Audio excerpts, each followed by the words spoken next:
Huaishua, renowned as the young war god of the Deqian dynasty, devised a plan in an instant. Since everyone was now focused on the Xia family, he would orchestrate a scheme to turn them against each other, allowing them to inflict harm upon themselves. Surely, after today, the third prince and the Duke of Wei would harbor resentment towards the crown prince. As they tore into each other, they would have little energy left to concern themselves with the Xia family. Xiao Huijing complied and swiftly leaped out of the inn's window. Xiao Huaishua then earnestly explained to Su Qingning, "Most of my forces have been withdrawn to the borders. Currently, there are about 30 hidden guards following us nearby. They are our last line of defense. Therefore, for matters we can handle ourselves, I will not let them reveal themselves." Su Qingning silently agreed. With the enemy hidden and herself in the open, the entire royal family was eyeing the Xia family with predatory intent. Indeed, the Xia family should retain some concealed cards that the enemy would not easily uncover. Reflecting on how she had nearly fainted from low blood sugar due to excessive fatigue, Su Qingning felt a pang of unease. A clearly defined division of labor within the family ensured high efficiency. Since her grandmother and the others had taken on the household responsibilities without allowing her to intervene, she too should fulfill her duty to protect them. If she were to faint on the battlefield, the consequences would be dire. A moment's negligence could cost her life. With these thoughts in mind, Su Qingning approached Xiao Huaishua and playfully shook his arm, smiling sweetly. How about you teach me some internal martial arts? I just saw a hidden weapon sweep past your face and instantly turned to powder. Your martial skills are astounding. Please teach me." It was the first time Xiao Huaishua had heard her speak in such a soft voice. He felt her proximity and the sweet fragrance enveloping him, softening his heart. He had intended to say that protecting a wife was a husband's duty, and she need not exert herself so much. Yet, upon reflection, he realized he could not always be by her side. Only by cultivating her own strength could she ensure her safety. "All right, I will teach you. Please sit opposite me," he said. Su Qingning obediently complied, positioning herself as instructed. The women of the Xia family were busy tidying up the remaining mess, and upon seeing the two so close together, they were all filled with joy. Lu Qing, the quickest to react, moved the screen around the bathing tub to shield their bed, creating a small haven for the couple. "Oh dear, you two just married the day before yesterday. It is only natural that you have endless things to discuss. It is time to nurture your feelings. Grandmother, we are practicing martial arts." Su Qingning's face flushed crimson once more. Practicing martial arts? That is wonderful. Newlywed couples should spend more time together. Whatever you do is fine. The other Xia ladies exchanged knowing glances, their expressions indicating they understood perfectly without further explanation, leaving Su Qingning speechless. Xiao Huaishua's eyes flickered, and a faint smile graced his lips. "Leave the screen there. Indeed, practicing martial arts should not be disturbed. Of course, we will not interrupt you." The women of the Xia family beamed with excitement, their expressions gleeful as they exchanged playful glances behind the screen before resuming their tidying. Inside the screen, Su Qingning quickly adjusted her demeanor, attentively listening to Xiao Huaishua's instructions. "Feel the true energy within your body and follow my guidance." Xiao Huaishua's gentle hand rested on her petite palm. Su Qingning felt her heart flutter and quickly regained her focus, diligently absorbing the energy he imparted. Following his lead, she slowly circulated the energy within her body for a complete cycle. Although naturally intelligent and quick to learn, after an hour, she began to feel fatigued. Beads of sweat cascading down her forehead, her body swaying precariously. In the next moment, she found herself cradled in strong arms. Xiao Huaishua gently wiped the sweat from her brow and softly said, "Let us conclude today's practice here. For your first martial arts lesson, achieving this level is already remarkable. While the effects of your spiritual spring water are excellent for detoxifying and strengthening the body, practicing martial arts is indeed a beneficial choice for enhancing your physique." Su Qingning nodded gently, feeling an inexplicable longing for the warmth of his embrace. She inhaled the clean, refreshing scent of his clothing before sitting up straight. At that moment, the women of the Xia family had finished tidying up the room. As the candlelight diminished, the inn once again fell into a tranquil silence. In the nearby cave, a small lantern flickered, casting a dim light over the space, which was permeated by the putrid scent of decaying leaves, the acrid odor of sweat from the man and woman, and the heavy, labored breaths that echoed within. Su Qingru stifled her nausea, her delicate teeth gently biting into the foul earlobe of Zhang De, the constable. Despite being driven to the brink of ecstasy, he still managed to whisper a reminder. "My lord, you promised to help me deal with that little wretch, Su Qingning. You must keep your word." Zhang De grinned crookedly, his palm landing heavily on Su Qingru's rounded backside. "Of course, I would never deceive you. As long as you serve us well, that little vixen's good days are numbered." Su Qingru's body stiffened involuntarily, her eyes wide with terror and disbelief. "What did you say? Serve you and your brothers?" With a sharp crack, a rough palm struck Su Qingru's tender flesh, leaving a large handprint that swelled immediately. "You little harlot, you were so provocative earlier, and now you feign innocence." He called out to the others outside, "Brothers, come in. Let us have some fun today all together."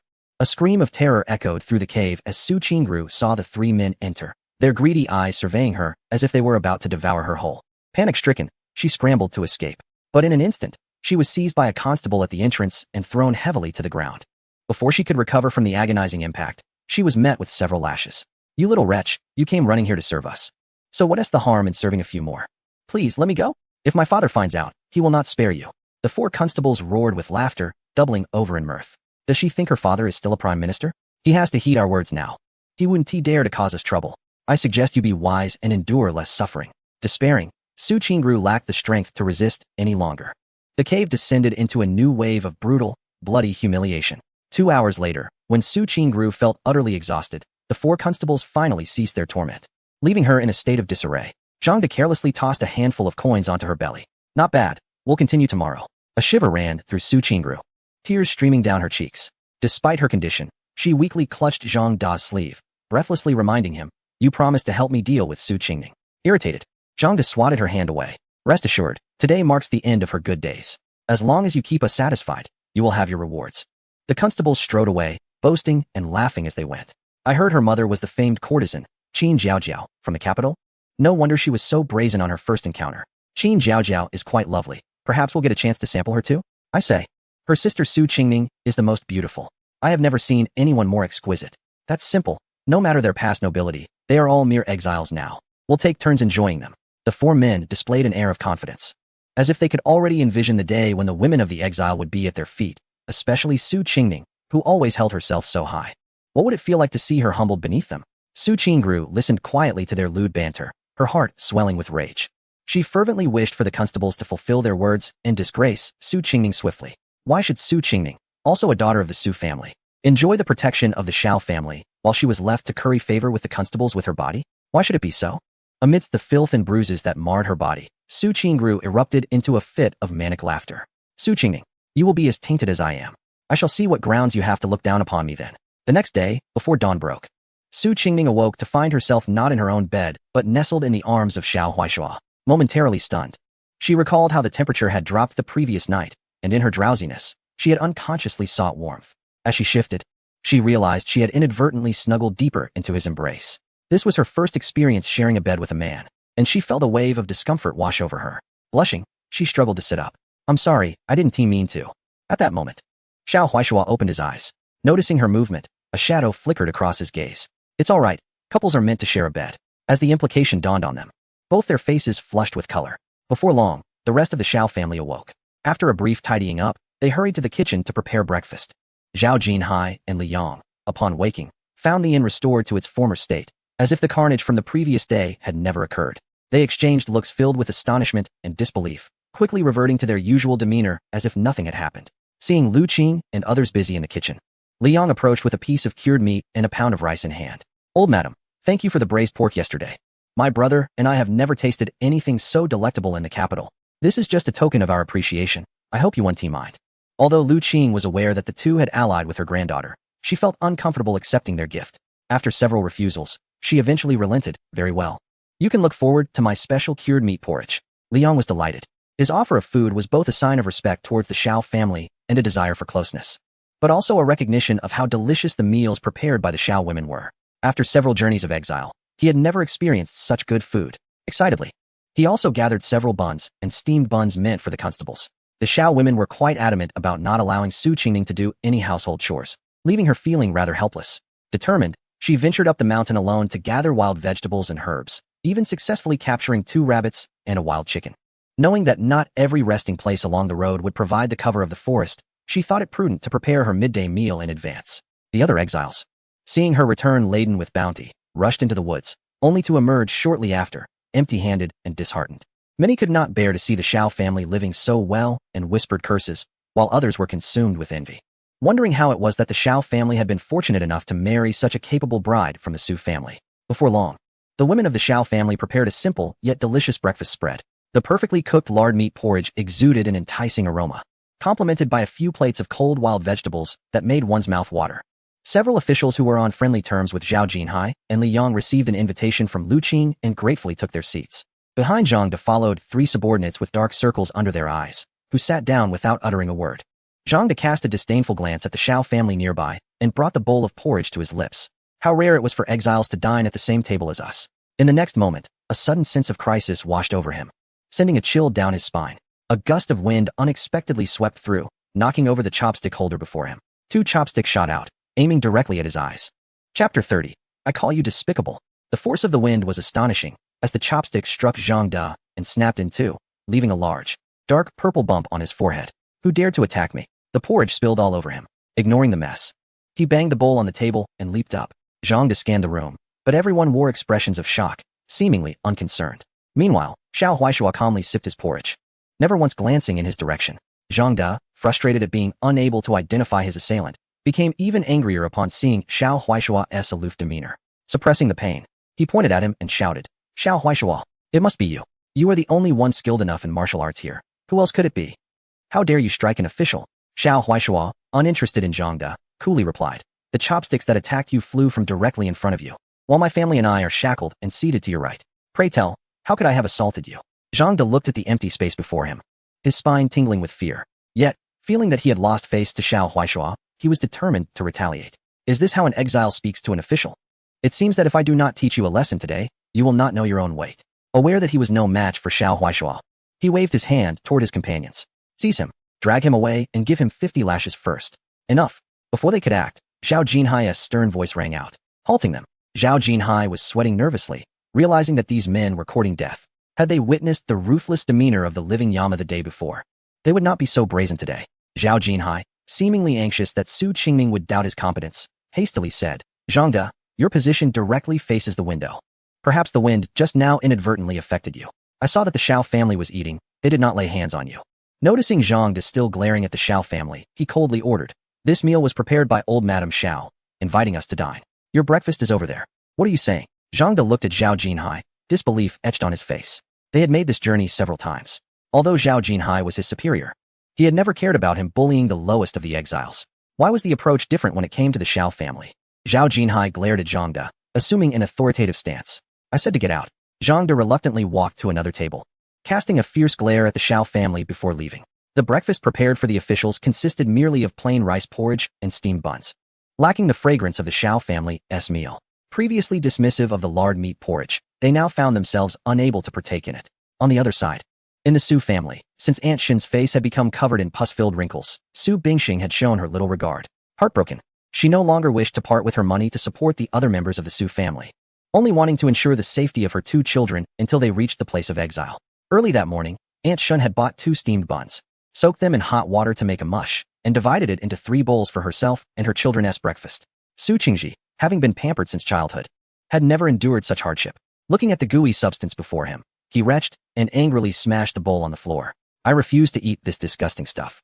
I want meat. You promised yesterday to help me steal the leftover meat from the Xiao family. Aunt Shin's face flashed with embarrassment. Yesterday, the Xiao family had cooked so much meat that she indeed planned to sneak some away for her son. Yet somehow, she fell into a deep sleep as soon as she lay down, awakening to bright daylight without any opportunity to act. Faced with her son's tantrum, she had no temper left to scold him and could only persuade. Gigi, eat some buns and bear with it for now. I will think of a way for you to have meat today. Su Qingji, with tears streaming down his face, rolled on the ground like a ball, drawing attention from many onlookers. I don't care. I want to eat meat right now. I want to drink lard meat porridge. Make that little wretch, Su Qingming, give me all her food. Wasn't she always obedient to you? Go make her give me her food. Aunt Shun was startled and quickly covered Su Qingji's mouth. She had noticed that Su Qingming was no longer as easily bullied as before. How had this child not learned a lesson after suffering a few setbacks? Aunt Shin glanced at the Xiao family, who were quietly having their breakfast, seemingly oblivious to the commotion, and let out a slow breath. Struggling to resist the urge to swallow at the scent of the meat porridge, she coaxed Su Qingji. Oh Gigi, what is so good about that meat porridge? Soon we will pass through the woods, and I will catch some game for you. Roast wild chicken for you. You're not lying to me this time. How could I lie to you? After much persuasion, Aunt Shin finally calmed Su Qingji's restless emotions, and he finished his mother's bowl of mush in one gulp. Meanwhile, in the Su family's communal dormitory, Qin Zhaojiao awoke to find her daughter with a vacant expression and covered in wounds. Having come from a brothel herself, she immediately understood what had transpired. Her heart ached, and her voice trembled as she spoke. Ro, did you sneak out last night? I have told you before to wait. Everything will turn around. How could you be so careless and let yourself come to this? Su Qingru had intended to control men through the sale of her body, but yesterday those officials had treated her as a mere plaything. In their presence, she was left to kneel and plead, let alone control them. Burdened with resentment, She listened to Aunt Chin's words and felt as if her mother was blaming her. Anger flared within her, and she retorted sharply, I am careless? What have I done wrong? Didn't you also rely on selling your body to climb your way up to father and enjoy a good life? How dare you speak to me like that? What are you saying, Roro? Aunt Chin was astonished, unable to believe such venomous words had come from her daughter. I call you despicable. If it weren't for your cautionary tale, how would I have mistakenly thought this path could lead anywhere? Using my body to entice those filthy men. Chapter 31. Let him understand the meaning of no return. With a sharp crack, Qin Yinyang, trembling with rage, struck Su Qingru across the face. Very well. In your eyes, I shall never hold any significance. You refuse to heed my words. So be it. Take care of yourself. At this moment, Qin Yinyang's heart had turned utterly cold towards her daughter, and she left with her 10-year-old son. Su Qingru, having been struck, remained on the ground.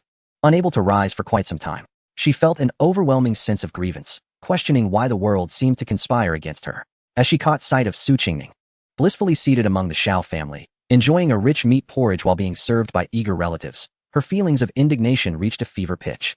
Her head throbbed, her chest heaved with suppressed anger, and tears streamed down her face. At that moment, a pair of tattered shoes appeared before her. Looking up, she saw it was Su Bingxing and burst forth in a wail. Wowu, father, wowu, mother no longer wants me. Su Bingxing gently patted her back, but her sobs only intensified. She knew that her father was the only one who truly cared for her in this world. Yet, in the next instant, she heard Su Bingxing's emotionless inquiry. Rower, Zhangde claims he gave you 3 taels of silver? Hand it over. I shall keep it safe for you. Wowu, father? Su Qingru gasped in disbelief, staring at Su Bingxing with wide eyes. Unfazed, Su Bingxing, noticing the bulge at her waist, swiftly yanked off her belt and seized the hidden silver coins. It is unsafe for a young lady to carry such a sum. I shall keep it for you, and you may retrieve it when needed. With that, he strode away, not casting another glance at Su Qingru. The surrounding Su family concubines wore expressions of glee, whispering and pointing at her. Alone, Su Qingru sat silently on the foul-smelling communal mat, weeping. She felt as if the entire world had betrayed her. Her once vibrant heart lay shattered, reduced to ashes, while only the fire of hatred smoldered beneath the surface. Just as silence enveloped her, a commotion erupted from the dining hall. Zhangde, writhing on the ground with a pained expression, cried out, my hand hurts so much. That porridge from the Xiao family was poisoned. You all have such audacity to secretly vent your anger and harm an official. Earlier, Zhangde had been splattered with meat porridge after being struck by a chopstick holder. As the crowd gathered, they observed the fine red rashes appearing where the porridge had touched him. Su Qingning, taken aback, thought, so, he resorts to framing others? Very well. She would demonstrate what true poisoning entailed. She waved her sleeve, and a minuscule insect, nearly invisible to the naked eye, shot towards Zhangde at great speed, piercing his neck before he even realized. Zhao Jinhai, witnessing Zhangde's reckless behavior, wore a complex expression. He had witnessed the Xiao family's lethal methods the previous day and could easily deduce that they would not resort to such lowly tactics to harm someone. He admonished, What nonsense are you spouting, Zhangde? We all consumed the porridge and suffered no ill effects. How is it only you who has a problem? Zhangde, who had been shouting without substance, suddenly seemed to recover from his agony, scoffing. It is precisely because I am the only one affected that the Xiao family appears most suspicious. Yesterday, I had a quarrel with the Xiao family's 3rd son. They hold a grudge against me and poisoned my porridge. He believed his reasoning was flawless, smugly pointing at Su Qingning. What further defense is needed? The evidence is right before us. Seize that vile woman. Before he could finish, he was met with the icy, piercing gaze of Xiao Huaishua. However, upon reflection, he realized these people were merely prisoners beneath his feet, and his confidence swelled. He barked at his subordinates. What are you waiting for? Drag that vile woman away and administer 50 lashes. Stop. Zhao Jinhai interjected, sensing the escalating tension, positioning himself protectively in front of Su Qingning. Zhangde, seeing Zhao Jinhai's furious demeanor, sneered, Boss, how much silver has the Xiao family paid you? Are you ignoring such a grave matter as a convict poisoning an official? Enough of this nonsense. As the two sides prepared for confrontation, Su Qingning gently placed a hand on Zhao Jinhai's shoulder, signaling him to remain calm. Coldly, she remarked, I possess some knowledge of medicine. The rashes on your hand may have been caused by a venomous insect bite. It would be prudent to summon a physician before making any conclusions. Zhangde glanced at his arm and felt an inexplicable surge of dread. He observed large, dark purple welts emerging, quickly overshadowing the previous small red rashes. How could this be? The powder he had sprinkled on his hand should have only caused minor red rashes that would heal within a short time. Why was it worsening? Yet, he felt compelled to proceed. He was certain he had not been bitten by any insect, even if a doctor arrived. They would only trace the issue back to the poisoned porridge he had prepared. He donned a self-satisfied grin. Very well. If you are unconvinced, let us summon a physician to ascertain whether the poison came from the skin or from a venomous insect. Before he could finish, he was struck by a violent, twisting pain in his chest. His eyes rolled back, and he collapsed to the ground. Boss, boss. His followers rushed to check on him. Zhao Jinhai, well aware of Su Qingning's ruthless methods, noted that Zhang De now appeared as though he were staring death in the face. Irritated, he waved his hand. Go fetch the station's physician immediately. According to the law of Deqian, larger relay stations were required to have a resident physician. Shortly thereafter, Dr. Lin arrived. After taking Zhang Da's pulse, he confidently declared, he has been bitten by a rare poisonous ant. I will prescribe medication that will cure him in 3 days. The onlookers, upon hearing this, dispersed with murmurs of disbelief. I told you Zhang Da was no good. He must have known he was bitten and is now attempting to frame the Xiao family. I was just wondering why Lord Zhao consistently defended the Xiao family. It turns out he was aware of their innocence all along. Alas, that Miss Su is also unfortunate. Having barely escaped the den of wolves that is the Su family, she faces relentless targeting on the road to exile. Listening to the discussions around her, Su Qingning silently chuckled. The venomous insect had been a carefully cultivated mutation of hers, initially mimicking the symptoms of a poisonous ant bite. Before long, the afflicted would suffer from skin deterioration and ultimately perish in agony. Though she considered herself not inherently malicious, she had no intention of showing mercy to someone who perpetually sought to harm her, whether from the Su family or these petty minions. She would ensure they comprehended the true meaning of no return should they dare to cross her. As the onlookers gradually dispersed, Zhao Jinhai wore an expression of impatience and waved his hand toward a few soldiers who were close to Zhang Da. Clear a space in the cart for him and place him aboard. You few will have to take turns caring for him in the coming days. The followers, realizing their leader's injury was becoming increasingly severe, lost interest in lingering and hurriedly lifted him away. At that moment, a resolute voice echoed from the entrance of the dining hall. Lord Zhao, that bowl of porridge must be tainted. It was Su Qingning. I witnessed her poisoning it. Turning around, Su Qingning found Su Qingru glaring intensely at her, her eyes brimming with unrelenting hatred and jealousy. Chapter 32. Su Qingru was frightened. Stupid Su Qingning thought to herself. Just how much does Su Qingru despise her? Did she not even draft a plan before attempting to frame her? Coldly, she replied, Miss Su, both my husband and I arrived at the dining hall not long ago, and many were already present. Are you implying that I poisoned it in plain sight while everyone else was oblivious, and only you noticed? Besides, Dr. Lin has already diagnosed that Zhang Da's injury was caused by a venomous ant bite. Are you disputing Dr. Lin's medical expertise, questioning the selection process of court officials, and further doubting the capabilities of the esteemed officials in the court? With a few casually spoken words, Su Qingning adorned Su Qingru with several lofty accusations, leaving her momentarily stunned. The surrounding onlookers, witnessing this verbal clash, gathered to witness the spectacle. They marveled at Su Qingning's eloquence while casting disparaging glances at Su Qingru. This Miss Su seems rather foolish. Her statements are riddled with inconsistencies, yet she dares to accuse others. Indeed, even if her allegations were valid, if Madame Xiao truly administered poison, she knowingly failed to inform others of the porridge's danger, thereby causing Zhang Guanjia to suffer, which would not absolve her of guilt. Isn't she merely shooting herself in the foot? I have long said that none of the Su family are worth a dime. Thankfully, Madame Xiao severed ties with them early on. Listening to these malicious rumors, Su Qingru felt a mix of embarrassment and fury upon seeing Xiao Huaishua consistently shielding Su Qingning. The flames of jealousy in her heart threatened to erupt. Yet, she feigned a tearful demeanor and spoke, Lord Zhao, I was merely anxious earlier. I feared the culprit might escape justice and harm others, hence my slip of the tongue. I have grown up alongside my sister and know her to be quite meticulous. Just yesterday, Zhang Guanjia clashed with the Xiao family, and today he is poisoned. Thus, I find it quite suspicious and suspect it is not as simple as being bitten by a venomous insect. The various concubines of the Su family, known for their scheming nature, were eager to join Su Qingru in disparaging the detested Su Qingning, eagerly chiming in. Indeed, Lord. To claim that we previously mistreated the eldest young lady is a grave injustice. Miss Su is so formidable that we would scarcely dare to mistreat her. Rower has always been clever and has played closely with the eldest young lady. It is only natural she would have such suspicions. The inner circle of women, evidently accustomed to slandering others, quickly swayed the opinions of the onlookers against Su Qingning. Growing weary of this verbal sparring, Su Qingning dismissively stated, If you wish to prove whether I poisoned it, simply call the physician to examine Zhang Da's bowl. Su Qingru, having previously conspired with Zhang Da during their late-night discussions, accurately deduced the symptoms of his poisoning, which made her so certain of the porridge's taint. However, even if she suspected Zhang Da had tampered with the bowl to frame the Xiao family, it was futile. Breakfast had concluded, and the tables were littered with empty bowls. Su Qingning had already taken the opportunity to swap Zhang Da's bowl. Even if 10 physicians were summoned, they would be unable to find any poison. On the other hand, upon hearing Su Qingning's suggestion to call for a physician, Su Qingru's expression transformed into one brimming with confidence. She knew Zhang Da had been given a substance that appeared menacing but was not truly harmful, and since she intended to frame the Xiao family, Zhang De must have placed that substance in his own bowl. In Deqian, attempting to harm an official was a grave offense, and if proven, it could result in at least 50 lashes.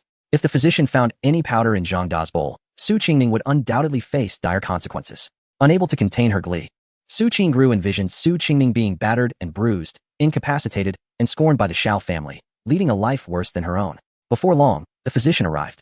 The Su family members, seeing Su Qingru's confident demeanor, leaned forward with keen interest, eagerly awaiting Su Qingning's downfall. Observing the Su family's anticipation of Su Qingning's misfortune, the women of the Xiao family exchanged worried glances. It was clear to any discerning observer that this incident was a trap set for Su Qingning. Although they knew the third daughter-in-law possessed remarkable abilities, under the watchful eyes of many, if she inadvertently fell into the trap, it would not be easy to extricate herself. Su Qingning cast a calm glance at the crowd and sipped the tea Zhao Jinhai had discreetly sent her, hardly paying Su Qingru's provocations any mind. The women of the Xiao family, seeing her at ease, also relaxed. Any moment of respite during their exile was a gain, and they followed her lead, quietly resting in their seats. Meanwhile, Xiao Huaishua, who had remained by Su Qingning's side throughout, faced the onslaught with unwavering confidence, appearing even more assured than Su Qingning herself. Before long, Dr. Lin completed his examination of the bowl, which Su Qingning had already replaced. He impatiently declared, "I have already informed you. Zhang De was poisoned due to a bite from a venomous ant on his neck. Whatever he consumed or touched is irrelevant. This is nothing but a mundane, empty porridge bowl. You summoned me for this nonsense. I have many patients awaiting my attention. I have no time to deal with your baseless accusations." His words struck like a thunderbolt, shattering Su Qingru's imagined visions of Su Qingning's tragic fate.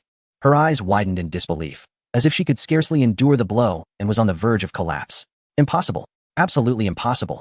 That porridge must be tainted. I know it. It must be that physician who is at fault.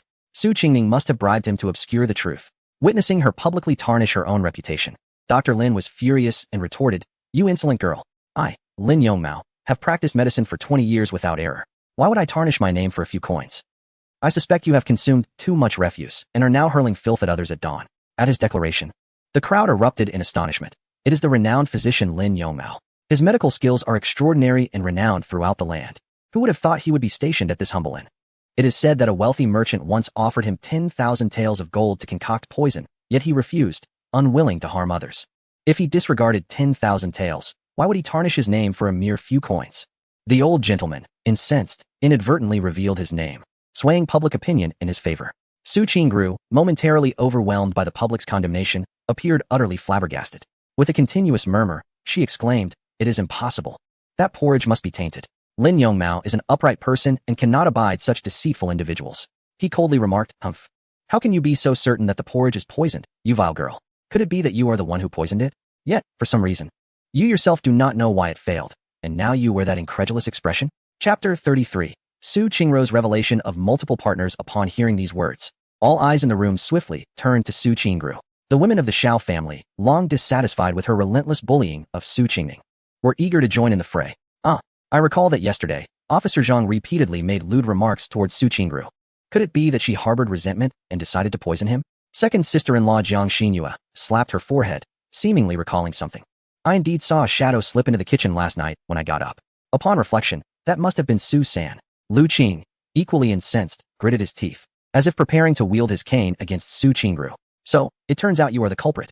No wonder you were so eager to cast aspersions on my granddaughter. You sought to clear your own suspicions." As everyone directed their furious gazes at her, the officials behind Zhao Jinhai were already cracking their knuckles, awaiting their leader's command to apprehend her. Su Qingru was so terrified her soul felt detached, her body trembling uncontrollably. In a moment of reckless abandon, she blurted out, "Nonsense. You speak without reason. Lin Er and the others can attest. I spent the night in the cave. How could I have gone to the kitchen to poison anything?"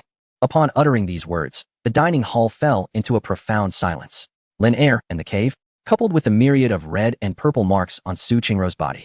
The seasoned attendees understood all too well. The expressions in the room shifted from skepticism to greed, malice, and disdain. Following a moment of stillness, the hall erupted into an even louder cacophony of insults. "Shameless. Now I understand. She is indeed selling herself. Why not admit it sooner? How could the gentleman bear to suspect you? How much do you charge? We would like to book you for the night." On the other side, Su Bingsheng and the other illegitimate children of the Su family wore expressions of indifference. Although the concubines lamented missing the spectacle of Su Qingning's misfortune, they were more than willing to revel in Su Qingru's. Their prior looks of approval had transformed into scorn and ridicule as they joined in deriding her.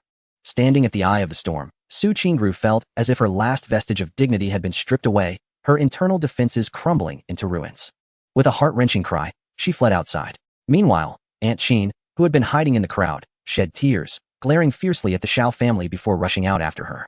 The cacophony of Su Qingru's frenzied screams, curses, and the sounds of objects being smashed echoed from the Su family's quarters, ultimately subsiding under the officials' furious reprimands. The gathering in the dining hall buzzed with excitement over the juicy gossip, eagerly discussing Miss Su San's recent encounters with numerous suitors. As the conversation intensified, they began to unearth more scandals about the Su family, tales of Su Bingsheng's impoverished past, and his eventual entanglement with a wealthy merchantess daughter. Rumors of countless admirers vying for Qin's affection prior to her redemption, and the revelation that a certain concubine of Su Qingji was actually the lawful wife of a former classmate. The Su family, as if subjected to public execution, turned crimson with indignation. Zhao Jinhai had dealt with many exiled convicts, but had never encountered such a tumultuous crowd. He promptly ordered Su Qingru to receive 30 lashes under the pretext of inciting trouble, hoping to deter others from causing unrest and restore some semblance of order. As the group packed their belongings, they embarked on another day of exile. The sun hung harshly in the sky, mercilessly scorching everything below. The Xiao family, sipping refreshing spring water and indulging in an array of exquisite pastries from Su Qingning's bundle, felt little fatigue. Special commendation was due to Xiao Ai, who had placed custom athletic insoles in everyone's new shoes, making their walk feel as if they were treading upon clouds. The family strolled along with laughter and cheer, swiftly reaching the front of the line, frequently pausing to allow the rest of the exiled group to catch up. The entire family appeared relaxed and carefree, resembling tourists rather than exiles. The Xiao family could hardly fathom that their banishment would be so leisurely, and their gratitude towards Su Qingning grew immensely. Lu Qing's satisfaction with his granddaughter-in-law swelled, wishing to present Su Bingsheng with a generous gift in appreciation for bringing such a fortune to the Xiao family. Su Qingning conversed amiably with Xiao Huaishua as they walked, though both bore a subtle anxiety that marred their otherwise carefree demeanor, attentively mindful of their surroundings.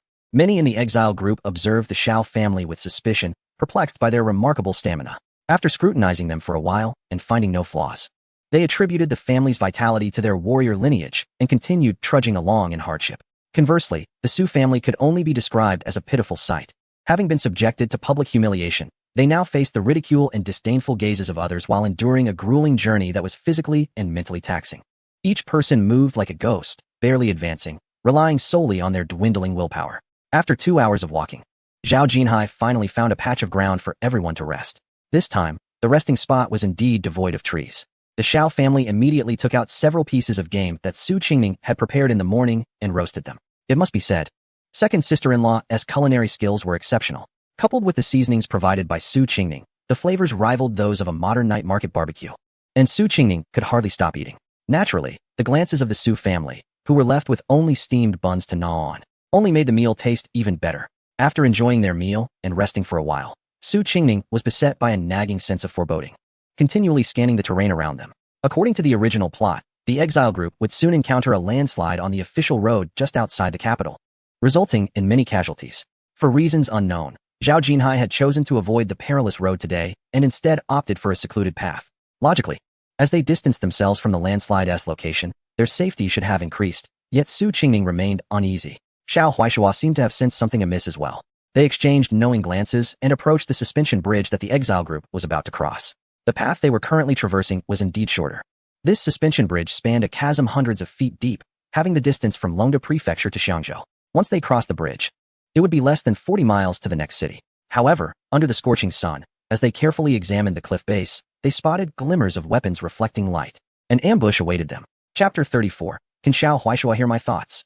Su Qingning furrowed her brow and inquired with her consciousness. Who are those people below?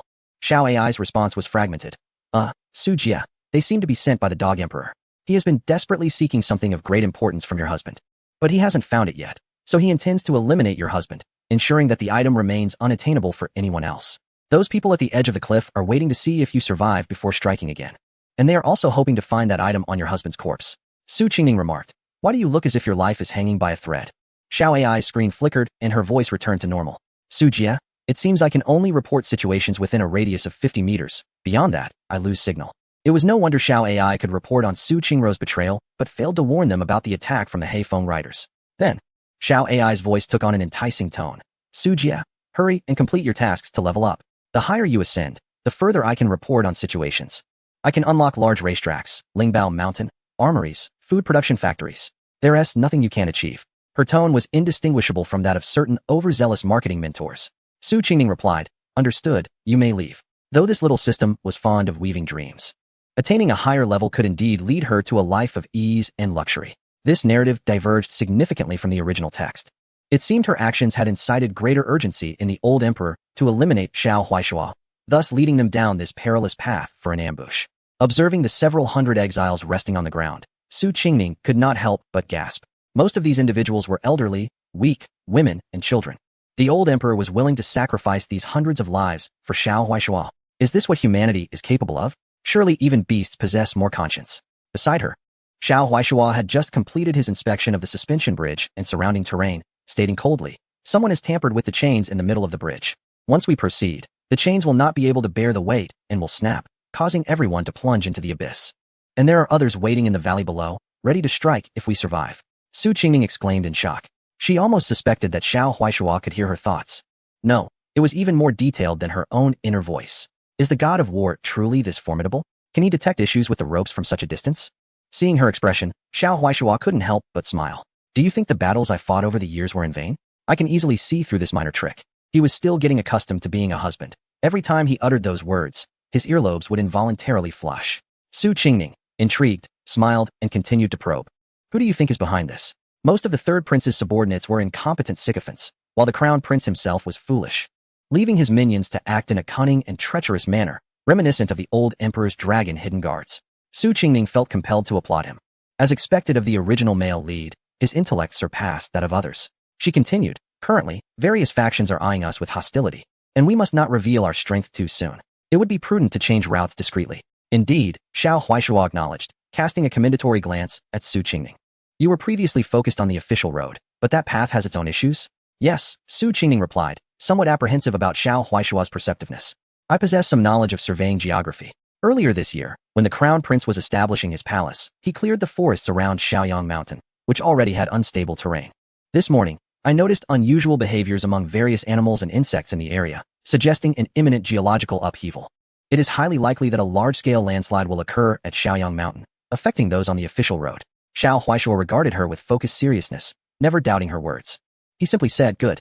Shaoyang Mountain lies to the west. We will switch to the eastern official road. Although it extends our journey by a day, it is safer. Su Qingning nodded in agreement. What was a day's delay in the face of such a massive disaster? The original text described the landslide at Shaoyang Mountain as devastating, causing a 5-day delay for the exiles. Additionally, the congestion led to severe shortages of supplies, leaving many in the exile group starving for days. As they spoke, Zhao Jinhai approached, pointing towards a distant city barely visible ahead. Young master, young mistress, after crossing this suspension bridge and walking a short distance, we will reach Qinghe Town. We can rest at the relay station there. If the young mistress wishes to buy something, feel free to procure it in the city. Once you are well rested, I will instruct everyone to set out. His demeanor was exceedingly humble. It was perhaps the first time in history that officials treated exiles as their superiors. Su Qingning gestured towards Shaoyang Mountain, countering with a question. The exile group was supposed to take that official road. Why have you suddenly led us here? Zhao Jinhai replied candidly. We were indeed to take the route via Shaoyang Mountain, but this morning, the relay station's cook informed me that there have been frequent sightings of fierce tigers in that area, resulting in numerous casualties. He suggested I take this route instead. Noticing their serious expressions, Zhao Jinhai seemed to realize something was amiss. He hesitantly added, could it be that someone deliberately set a trap to lead us here? Su Qingning nodded. Zhao Jinhai, if you are determined to accompany us, you must understand that your future will be fraught with peril. You can no longer trust others as easily as before. Zhao Jinhai broke into a sweat, hurriedly agreeing. Xiao Huaishua then stated, Zhao Darren. We cannot take the route by Shaoyang Mountain. We will change to the western official road. Understood. Zhao Jinhai felt his wits failing him before these two. Resigning himself to obedient compliance, he hurried off to notify the officials, gathering the exiles, and announced, I previously acted without due consideration, leading everyone down this path. However, this bridge is in disrepair and is not suitable for use. Everyone, please quickly regroup and return. Upon hearing this, a wave of resentment erupted like a tsunami. The exiles had been trudging for days, exhausted and finally seeing the prospect of rest in Qinghe Town, only to hear the news of retracing their steps. How could they bear such a blow? The Su family members had just seen Zhao Jinhai and Xiao Huaishua, and noticed Su Qingning saying something before announcing the change of route. They all thought that it must be Su Qingning's scheming once again tormenting them. As they raised their voices in protest, their demeanor suggested they would rather face death than retreat. This bridge looks sturdy. How could it possibly be dangerous? Who are you trying to fool? Exactly. Su Qingning. What scheme are you concocting now? Wasn't it enough to bully Ruru this morning? Do you wish to annihilate us all? Oh dear, I haven't eaten all day. Where do you expect me to find the strength to walk back? If we must return, then share some of the food from the Xiao family's provisions, and I might consider it. Chapter 35. The final journey. Zhao Jinhai, without hesitation, lashed out at the most unruly members of the group. When did it become your turn to speak? If you wish to leave, then you shall first traverse the rope bridge to scout the way for us. Only after you have safely crossed will we follow. Who among you is not afraid of death? Step forward now. At his words, the exiled group fell into an eerie silence. They truly had no desire to turn back. However, the thought of being sent ahead to scout felt akin to being led to the gallows. Fear gripped them, rendering them unwilling to advance. Li and Wang, prominent families within the exiled group, who had long respected Xiao Huaishua's character, began to advocate on his behalf. Brother Huaishua has always been renowned for his keen observation on the battlefield. Surely, he has discerned that the bridge has been neglected for years. Hence his suggestion to change our route. Indeed, when one's life is at stake, it is better to err on the side of caution. Li Da, trust Brother Huaishua. As the mood among the crowd began to stabilize, many, though begrudgingly, followed the officials back. Su Qingru's eyes flickered with resentment as she suddenly cried out, I shall not return. Su Qingning's insistence on leading us back to the official road is nothing short of a plot to doom us all. I overheard soldiers at the post mention that ferocious tigers have recently been spotted along those roads. Su Qingning harbors resentment toward our Su family and aims to lead us into the jaws of death. She, under the protection of the Xiao family, can easily escape, while the rest of us, though not her targets of revenge, are weary and cannot hope to evade such danger. Seeing the crowd turn their attention to her, she began to feign vulnerability. It is not my sister's fault. Rower has grown up with her and knows well the hardships she has faced. Losing our mother at such a young age, despite the affection of those in the residence, she has never known a mother's love, which has led her to act impulsively. I implore everyone to understand her struggles and not hold her actions against her. Her words stirred the crowd, causing many to believe her and begin to blame Su Qingning. Others recalled the rumors they had heard at the post, and the thought of returning became unbearable. I knew Rower was the kindest. Even with her sister acting so, she still seeks to plead on her behalf. But those tigers are real, and we cannot prove that the bridge is safe. We should take the rope bridge. Oh dear, we are not as robust as the Xiao family. After a morning's travel, we are left utterly exhausted, with no strength to turn back. Some, recalling the terrifying beasts, were so frightened they collapsed, rolling on the ground. We are exiles, not death row inmates. Our lives matter too. How can you be so heartless? Regardless, we will be devoured by tigers if we move forward. So you might as well kill us now. As the situation spiraled out of control, even the officials' whips and scoldings lost their effect. Both Su Qingning and Xiao Huaishua frowned. Xiao Huaishua's expression, seen by Su Qingru, was misinterpreted as a sign that he had begun to detest Su Qingning. A wave of secret delight surged within her as she plotted her final move to erase Su Qingning from existence. Rower guarantees with her life that our Su family has never wronged her. After all, our sister lost our mother at a young age. Even the most attentive stepmothers can overlook things, allowing our sister to be bullied by wicked servants. It is no wonder she harbors resentment against our family. With a pitiful facade, she rushed toward Xiao Huaishua. I do not know what my sister has said to you, but cannot our two families resolve our misunderstandings privately? Why must she drag the innocent into this perilous journey? Startled by her sudden advance, Xiao Huaishua retreated several steps in his wheelchair, glancing at Su Qingning like a child caught in wrongdoing. I did not even touch her sleeve. Su Qingning replied, there is no need to be so anxious. After all, Su Qingru's mother had once been a celebrated courtesan in the capital, and she herself was quite beautiful, always doted on by men. Who would have thought Xiao Huaishua would evade her so deftly? With her momentum lost, Su Qingru stumbled and fell awkwardly. Xiao Gij, looking up, disbelief etched on her face. She gazed at Xiao Huaishua with deep emotion and grievance. Begone. Xiao Huaishua, unwilling to spare her another glance, retreated further in his wheelchair. The disdain in his eyes shattered Su Qingru's final hopes, leaving her with nothing but a seething hatred for the world. Turning, she spotted Su Qingning standing a short distance away, wearing a mocking expression. Why did she deserve to mock her? This thought ignited a fierce resentment within Su Qingru, propelling her towards Su Qingning with the intent to push her off the cliff. After all, her life had already been ruined by these individuals. She no longer wished to live. Yet before she embraced death, she desired Su Qingning to accompany her into the abyss. Ningning, sister-in-law, in a sudden turn of events.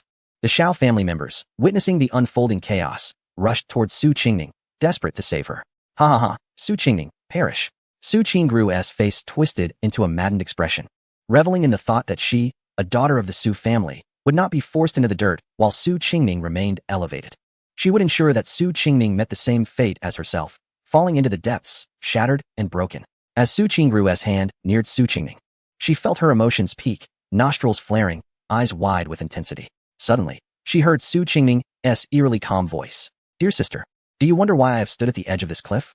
Of course, it is to see you off on your final journey.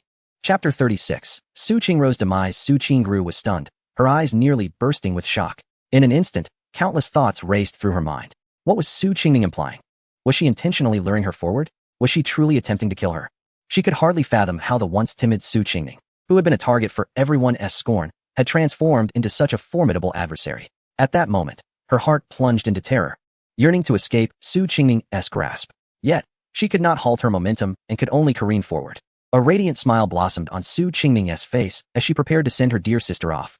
But someone was faster. Xiao Huaishua seized Su Qingru and hurled her towards the middle of the rope bridge, his tone imbued with unprecedented tension and fury. Have you grown tired of living? How dare you touch my people? Su Qingru suddenly felt a tightening around her neck, her body weightless, as she soared through the air like a cannonball. Overcome with fear, she lost control, crying out in terror. Help! Help! Mother! Mother! Save me! Ah! With a resounding thud, Su Qingru, trailing a stream of unidentifiable liquid, crashed precisely onto the middle of the rope bridge. With a sudden crack, as if a hidden mechanism had been triggered, a chain reaction ensued. The entire suspension bridge trembled violently.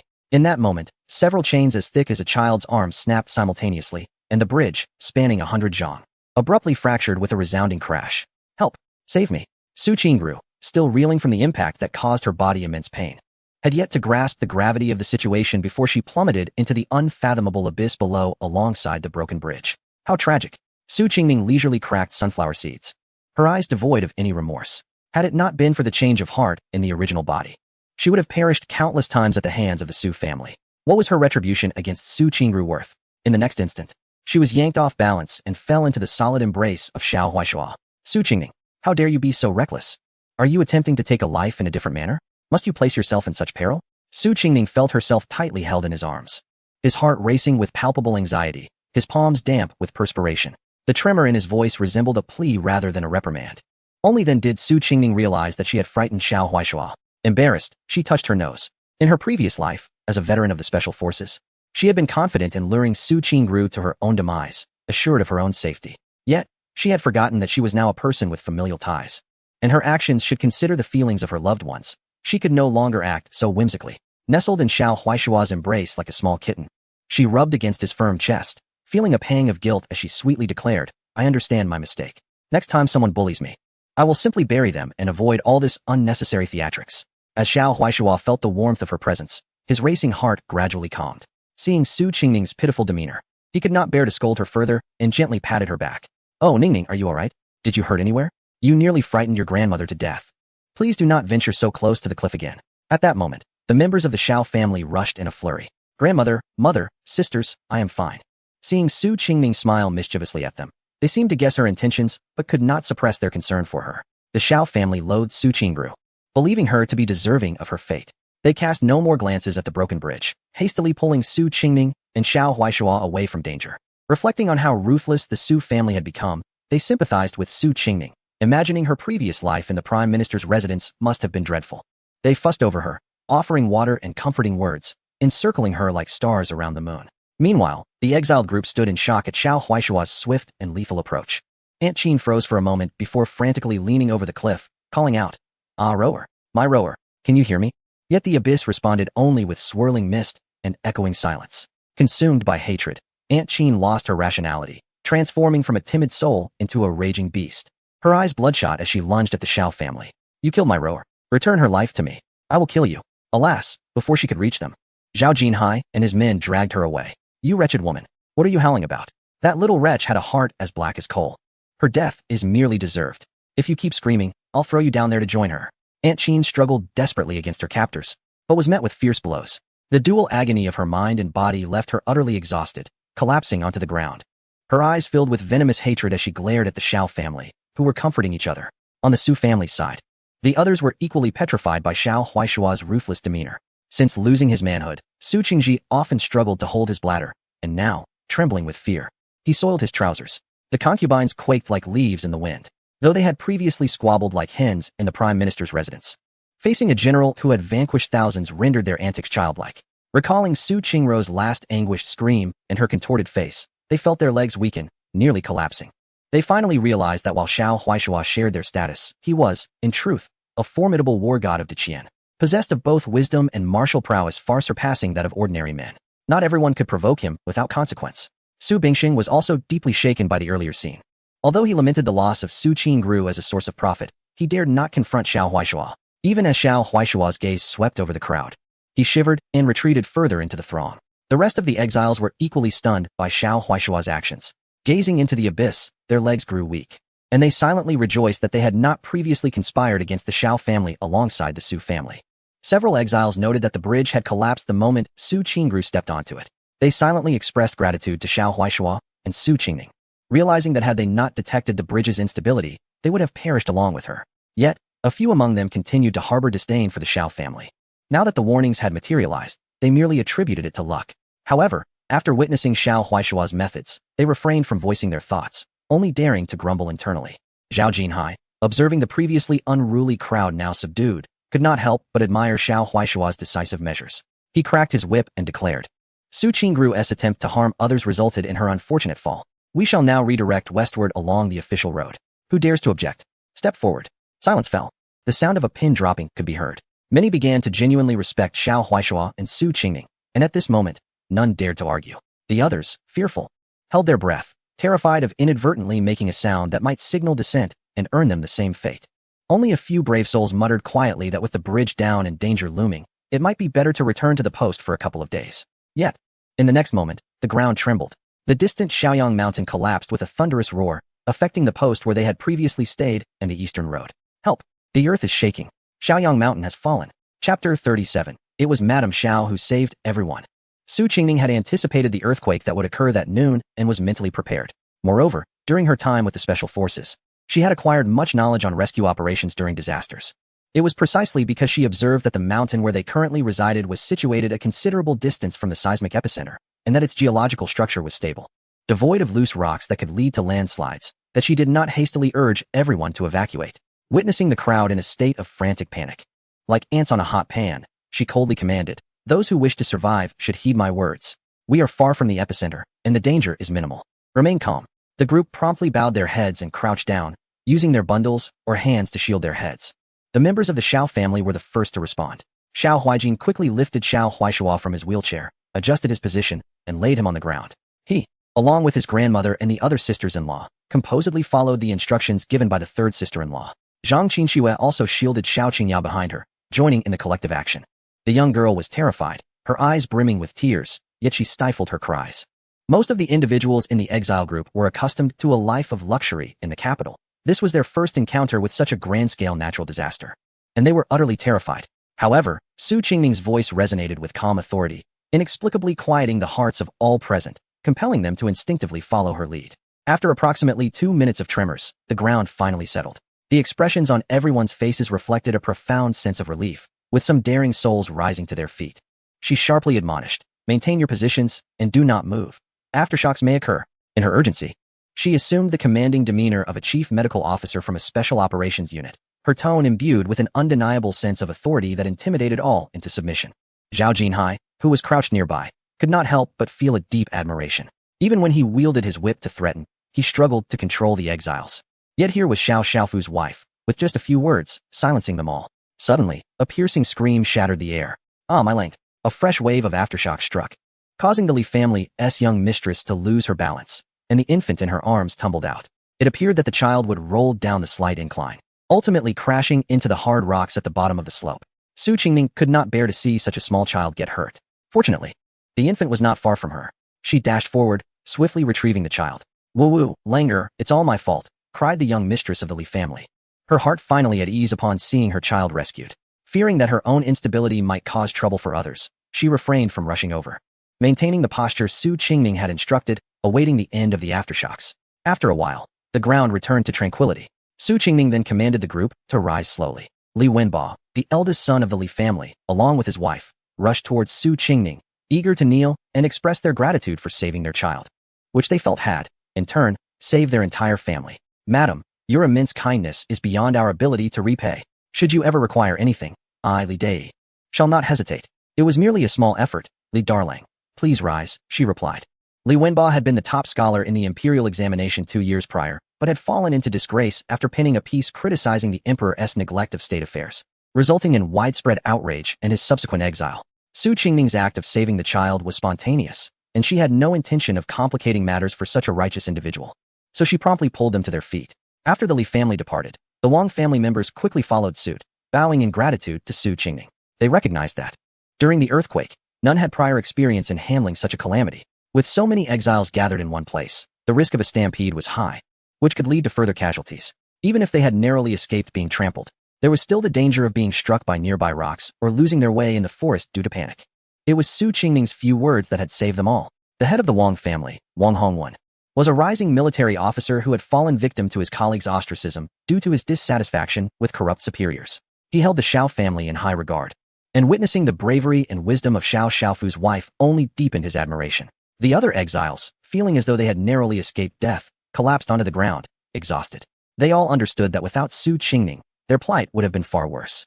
While they could not openly express their gratitude, they silently remembered her kindness. Only the Su family members maintained an air of superiority, as if Su Qingning owed them a fortune. They were painfully aware that she had saved everyone, yet they refused to acknowledge her merit, sulking at the back of the group. Su Qingning, uninterested in engaging with such petty behavior, surveyed the surrounding terrain with Xiao Huaishua, locating a path with a gentler slope and fewer rocks, before leading the group down the mountain. The group of exiles continued along the western official road for nearly 3 hours. As the sun began to set, it was deemed unwise to proceed further. Zhao Jinhai found a flat area by the mountainside and the water's edge for everyone to rest. After issuing a few stern warnings to the exiles, he left a team to guard them while he and several squad leaders entered a nearby cave. Shortly thereafter, Li Yong emerged, quietly whispering to Su Qingning, "Madam, there are 2 caves over there, both cleared out. We can occupy one, and the other is for you. Cousin even shared half of the hay with you. You should hurry over." "All right, thank you." Just as Su Qingning was about to lead her family to settle in, an angry voice rang out from behind. "That cave is so large, our family can fit in just fine. Why should the Xiao family get it all to themselves?" Chapter 38. Settle matters before dining. Su Qingning turned to see Aunt Zhao from the Su family looking haughtily at the Xiao family members. This woman was known for her meticulousness and had previously gained much from her sharp tongue in the Prime Minister's residence. Earlier that day, upon witnessing Xiao Huaishua kill Su Qingru, she had appeared terrified. To her surprise, she had quickly forgotten her fear and returned to seek trouble. Li Yong, unlike his brother, was not one to engage in rational discourse. He immediately lashed out at Aunt Zhao. "In this exile group, my brother's word is law? When did it become your place to voice an opinion? Keep talking, and I'll bury you myself." "Woo-woo, officer, please don't hit me. I won't do it again." Aunt Zhao, still nursing old wounds, now bore new injuries, causing her to flee in agony, her chains clanking noisily. Li Yong spat at the disgruntled Su family members, then turned to adopt a respectful demeanor, leading the Xiao family into the nearby cave. The stark transition left the Su family members dumbfounded, their jealousy gnawing at them. Yet they dared not stir up further trouble. Once the Xiao family had moved far enough away, they whispered among themselves, "I wonder what benefits the Xiao family offered to the officials to receive such preferential treatment. Did you not see how beautiful their women are? Especially that little vixen, Su Qingning, with a face that could bring ruin to a nation. Surely she must have climbed into some official's bed. Alas, our esteemed General Wang truly possesses remarkable composure." At that moment, a furious youthful voice interrupted. "Bah! A bunch of small-minded individuals, gossiping behind others' backs. Just because you are worthless doesn't mean others are like you. Let us not speak of the illustrious military achievements of the Xiao family through generations. Even today, the third young master and his wife from the Xiao family discerned the perilous condition of the suspension bridge ahead of time, thereby saving all our lives. They undoubtedly deserve special consideration.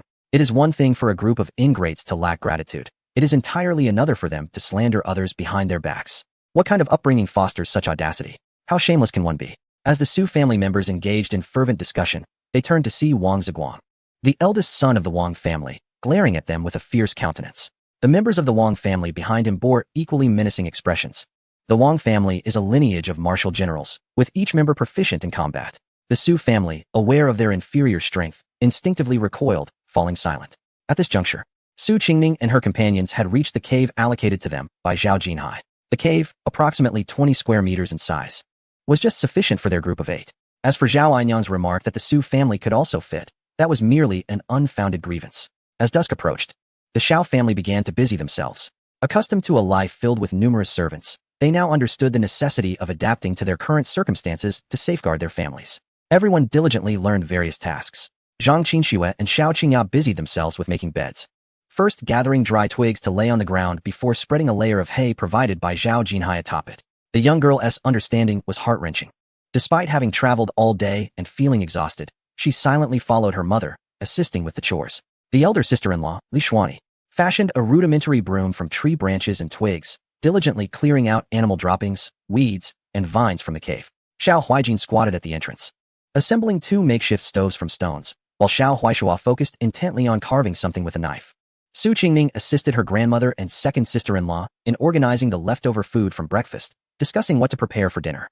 The atmosphere was harmonious and cheerful. Outside the cave, the newly constructed stoves crackled with the sound of burning firewood, while the sound of dripping water echoed softly from the depths of the cave. Although the family had enjoyed a life of affluence in the capital, they had always remained wary of the treachery in the court. Now, as they ventured into the mountains with their family, their hearts found a measure of tranquility, experiencing a different kind of leisurely existence. Once they had tidied up, Su Qingning called on Xiao Huijin to accompany her on a hunting expedition. Having scanned the space with her mind, she noted that the fruits were plump and juicy, and the vegetables were lush and thriving. The various animals raised by Xiao Ai were thriving, with nests filled with offspring. Excited, Su Qingning rubbed her hands together, plotting how to distract Xiao Huijin so she could indulge in the treasures of her space. Although the Xiao family was now aware of her formidable strength, they still perceived her as a child in need of care. After instructing them not to wander too far and reminding Huijin to look after his sister-in-law, they resumed their tasks. The two of them walked briskly into the depths of the forest. Unbeknownst to them, on the Su family side, Qin Anyang had been watching the movements of the Xiao family with venomous eyes. Seeing them venture deeper into the thicket, she followed closely behind. In Deqian, moving southward meant less impact from drought. The vegetation in this mountain was significantly more lush than that of the previous one. The forest was abundant with mushrooms and various wild vegetables. As they walked, the two picked edibles, and Su Qingning, using the cover of her sleeve, discreetly placed items from her space into the basket held by Xiao Huijin. In no time, she managed to catch 4 wild rabbits, and, taking advantage of Xiao Huijin's distraction, snatched 2 wild chickens and discovered a nest of eggs. With a triumphant grin, she asked Xiao Huijin, "What do you think? Isn't my hunting skill impressive?" Xiao Huijin, observing the succulent game that surpassed even royal delicacies, likely surmised it was all conjured by his sister-in-law. Nevertheless, he enthusiastically responded, "Indeed, sister-in-law is the greatest." The two secured their bounty with vines and prepared to return, but suddenly they heard rustling leaves and Qin Anyang's shrill scream from not far away. They paused momentarily but continued forward, showing no inclination to intervene. However, only a few steps later, they noticed the trees around them shaking more violently. About a dozen individuals clad in royal guard attire approached menacingly. The leader, a brutish man with a lewd smile, pointed at Su Qingning and inquired of Qin Anyang, whom he had seized, "Is this the little beauty you promised to bring me?" Qin Anyang trembled in fear, her smile obsequious. Yes, yes, sir, look at this little vixen. Not only is she beautiful, but she is also younger than I. That young man beside her is quite handsome as well. How can I compare to them? Please spare me." The leader scrutinized Su Qingning with excitement, whistling appreciatively before tossing Qin Anyang to his subordinates. "Indeed, that little lady is quite remarkable. The old hag is yours to play with. Go and bring me that young girl." Panic-stricken, Qin Anyang struggled against the soldier's grip. "Sir, you promised that if I led you to them, you would let me go." The leader scoffed, kicking her to the ground. "You dare negotiate with me? If you want to leave, serve my brothers well tonight, and I might consider it." As Qin Anyang was hoisted over a soldier's shoulder, she frantically thought of a way out. "Sir, please spare me. There are many beauties in our camp who are even more attractive than I, especially the women from the Xiao family. Each one is more exquisite than the last. If you let me go, I will take you to them." The officer appeared intrigued, his eyes gleaming with excitement. At least you're somewhat perceptive. Go and fetch that little beauty and her companion. We will seek out the Xiao family's beauties later." The guards, realizing the night promised to be enjoyable, eagerly advanced towards Su Qingning. Xiao Huijin immediately drew the knife concealed on his person, standing protectively in front of Su Qingning. Feeling somewhat impatient, Su Qingning gently patted Xiao Huijin's shoulder. "Fourth brother, step aside. I'm a bit hungry. Let us settle this quickly so we can eat." Chapter 39, Good News. Qin Anyang and her daughter reunited in the underworld. The little beauty has quite the audacity. Excellent. I do enjoy this spiritedness. The leader commanded his men, "Be careful, don't harm my little beauty." A dozen royal guards approached Su Qingning with lewd grins. In her haste to return with the ingredients for dinner, she did not waste words on them. With a flick of her sleeve, she unleashed a flurry of poisoned silver needles, targeting their vital points. Perhaps due to her recent practice with Xiao Huishua, her movements today were more graceful than before. Dispatching the lowly soldiers without inner strength was astonishingly simple. The guards had no time to comprehend what had struck them before they felt a sharp pain in their necks and collapsed in unison. The leader, caught off guard, was still reveling in his excitement when he witnessed his comrades, pale and lifeless, fall to the ground. Terrified, he stumbled backward, his legs trembling. "Do not approach me," she exclaimed, a hint of disbelief in her voice. "Did you not just wish for them to drag me over here? I have come on my own accord. So why the sudden reluctance?" Su Qingming wore a faint, enigmatic smile that sent shivers down the spine of the leader, as though it were a summoning from the depths of hell. He had never felt so close to death. The hairs on his neck stood on end in terror. "I warn you, I am a personal guard of the crown prince. If you kill me today, the prince will make you pay dearly." "Oh, so you are merely the prince's lapdog." Su Qingming paused, as if contemplating something profound. The original text had indeed mentioned that the landslide at Shaoyang Mountain was due to the prince's reckless deforestation during his cultivation retreat. She had not anticipated that the infamous palace would be so nearby. The leader, seeing her halt, mistakenly believed that invoking the prince's name had rendered her speechless. Composing himself, he grinned smugly. "Humph. Are you frightened now? I shall tell you the truth. Our prince is resting in his nearby palace. If you know what is good for you, come serve me for the night, and I shall overlook your crimes against my brothers. Perhaps if you serve me well, I might even present you to his highness." Su Qingming's smile widened, her hand delicately grazing the leader's neck. "Oh, I am truly terrified. I fear that should his highness escape, I would be left without the chance for revenge." Crack! The leader's eyes widened in shock before he could utter a sound. Su Qingming had twisted his neck with a swift motion. Xiao Huaiqin remarked, "Well, it seems we have unexpectedly acquired an omnipotent sister-in-law. It will take some time to adjust." Qin Yinyang had previously been bound to a tree by the prince's guards. Witnessing Su Qingming effortlessly eliminate over a dozen of them left her aghast, her eyes bulging in disbelief, as she beheld Su Qingming methodically wipe the blood from her hands and approach her. A chilling dread surged from her feet to the crown of her head. How could this be? The meek Su Qingming of her childhood could never have transformed into someone so formidable. Had she known, she would have fought tooth and nail to prevent Rower from provoking Su Qingming. She would not have been consumed by her schemes against her. At this moment, Qin Yinyang felt herself drowning in profound regret. Yet she was not ready to surrender. Her mind raced, and a sudden realization struck her. She called out to Xiao Huaiqin. "She is not Su Qingming. Su Qingming cannot wield martial prowess. She is a demon, a malevolent spirit that has possessed our Ning girl. Xiao Si Xiao. If this monster is not eradicated, it will bring calamity to your Xiao family." Hearing this, Su Qingming felt a pang of uncertainty and glanced at Xiao Huaiqin. However, he was unfazed by her provocation. The young man, with a rebellious smile, flicked a small stone from his fingers, instantly knocking out 2 of her front teeth. "My sister-in-law, such a kind-hearted person, is a demon? What then shall we call you? A woman rotting from the inside out? A 1,000-year-old tortoise spirit? Spare me.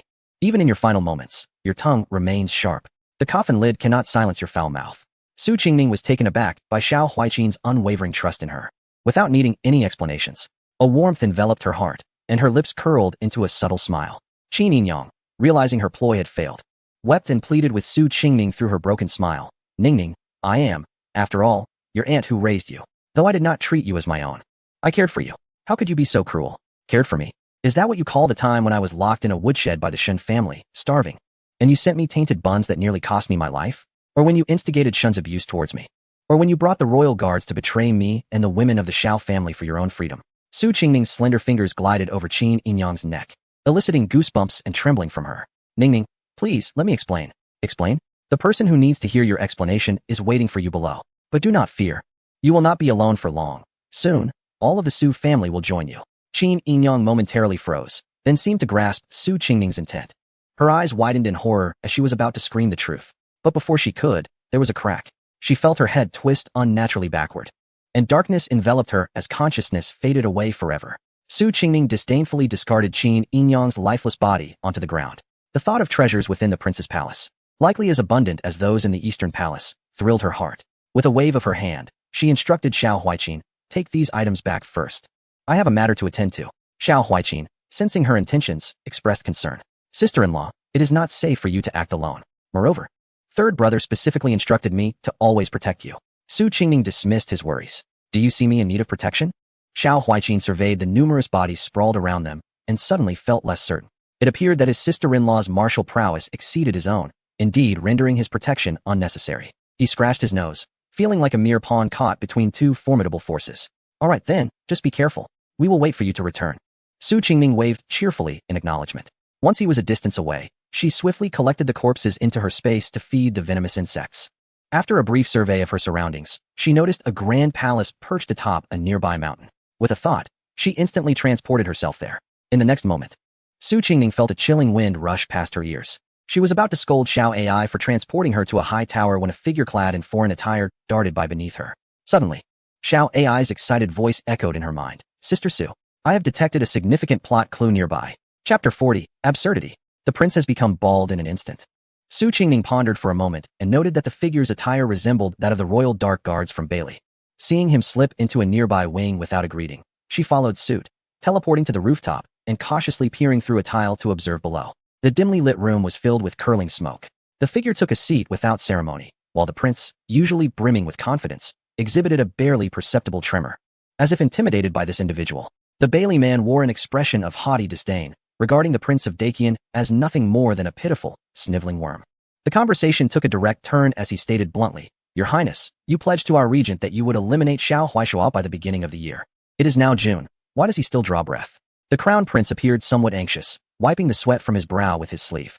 I truly did my utmost. Previously, we fabricated evidence of his treason.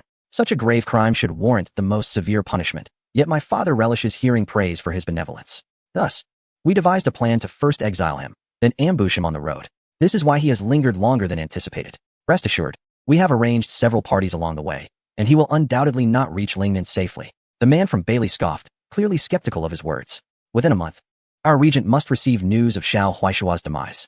Do not forget who helped you ascend to the throne. We possess the capability to elevate you, and we can just as easily bring you down. His words struck a nerve with the crown prince. You dare threaten me? I see now that you are not assisting me at all. If you truly wish to help, you would not have taken advantage of our Dacian while dealing with Xiao Huaishua, allowing the border's military morale to wane while you seized 5 cities from us. The crown prince grew increasingly agitated, hurling the teacup to the ground with a loud crash. You have been exploiting me from the start. Helping me ascend to the position of heir was merely a means to make me your puppet. The man from Bailey, uninterested in further conversation, swiftly flicked his fingers, sending a blade hurtling toward the crown prince. It grazed his scalp before embedding itself into the wall behind him. The crown prince suddenly felt a chill at the top of his head as his well-maintained hair fell in clumps, covering him entirely. What are you trying to do? How dare you threaten the heir? He felt a piercing intent to kill surge toward him, prompting him to cower and flee. In his struggle, his hair fell away, revealing a shining bald head that glimmered under the candlelight. The man from Bailey could not suppress a cold laugh at the crown prince's foolishness. And what of your usefulness? You should be grateful that you still hold any value. The moment you lose that value, your demise will follow. His tone was unnervingly calm, as though he were merely announcing the end of an insignificant insect. A wave of dread coursed through the crown prince, and he could not suppress an involuntary release of warm liquid. Do not forget, I am still a prince of Dacian. Should you act against me, my father will ensure that you all meet a dire fate. The man's expression became peculiar, seemingly lacking the patience to continue their discourse, and he coldly warned. Do not forget that we hold many secrets about you. I could present just one to your dear father, and it would be enough to strip you of your title and sever all ties with you. Within a month, our regent must see the head of Xiao Huaishua. Otherwise, with a swift motion, he shattered the tea table beside the crown prince, sending splinters flying and covering him in debris. This will be your fate. He left those chilling words hanging in the air before making his exit through the window. The man from Bailey was exceptionally skilled, and sensing a presence on the roof, he cast a glance upward before departing. Fortunately, Su Qingming had experienced numerous perilous missions in her previous life, honing her vigilance, and had already taken refuge in her spatial realm. Once the man had distanced himself, she emerged, deep in thought. According to the original text, it would not be long before the emperor would meet his end, passing the throne to the crown prince. Following his ascension, this foolish prince would issue a series of absurd edicts, plunging the citizens of Dacian into despair and leaving corpses strewn across the land.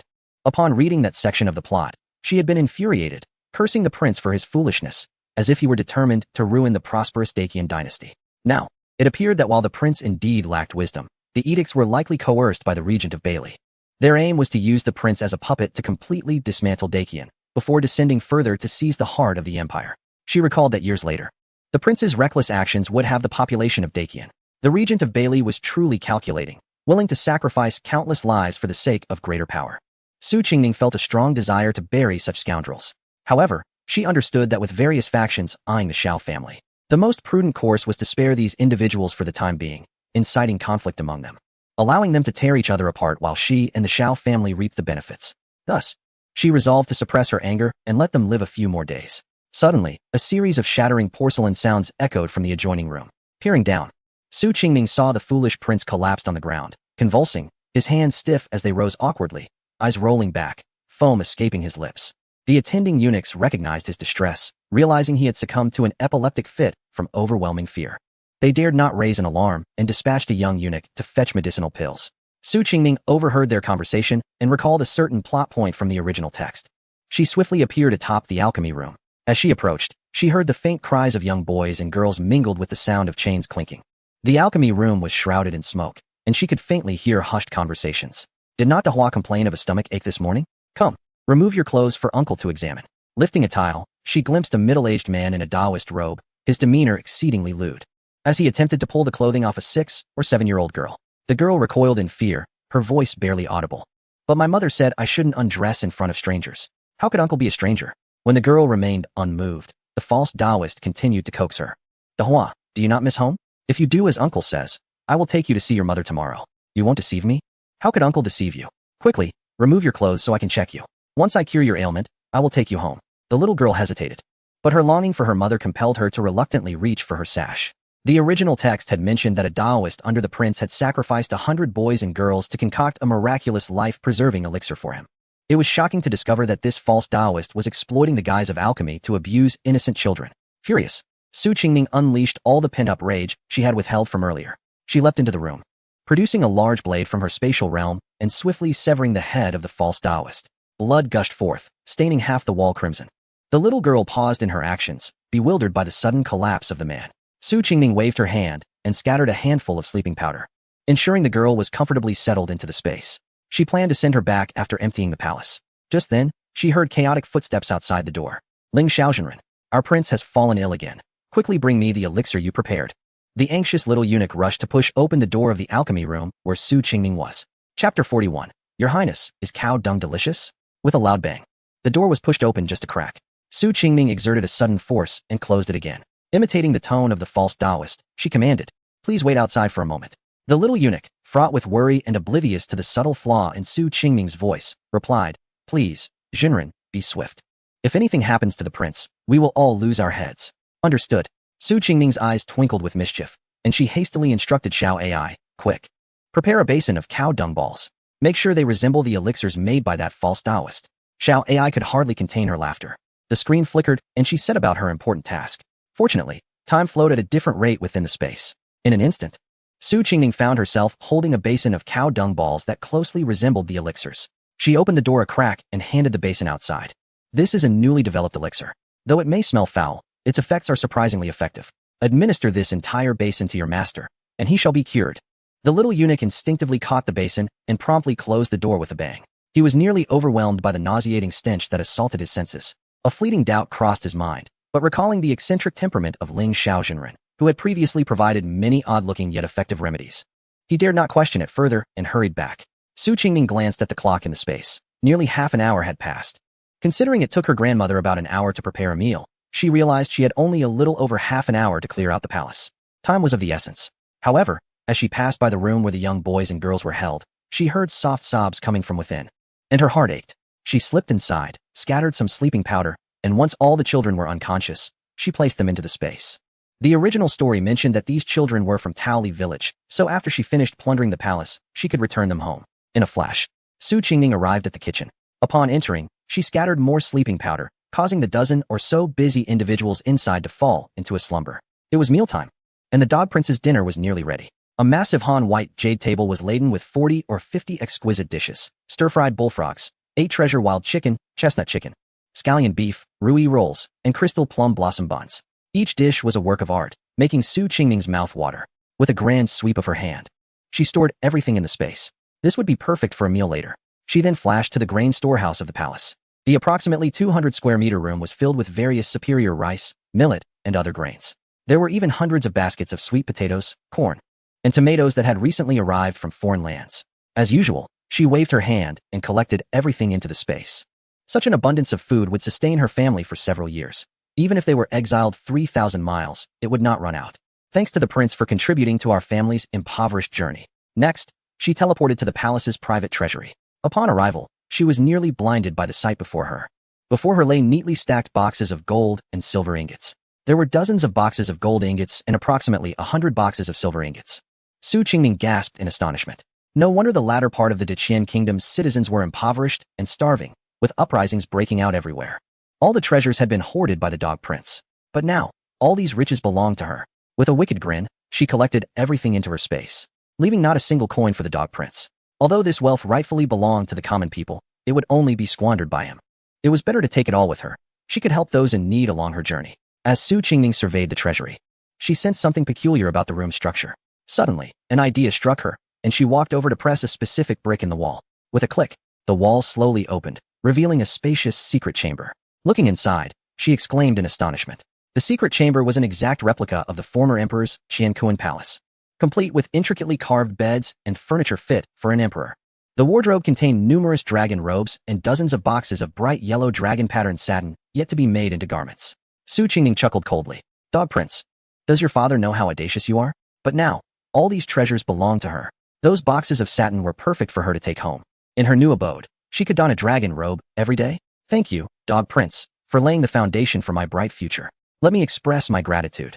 Because of you, the seasons are warmed. Su Qingming waved her hand, collecting all the items in the room, including the gilded floor tiles and wall decorations.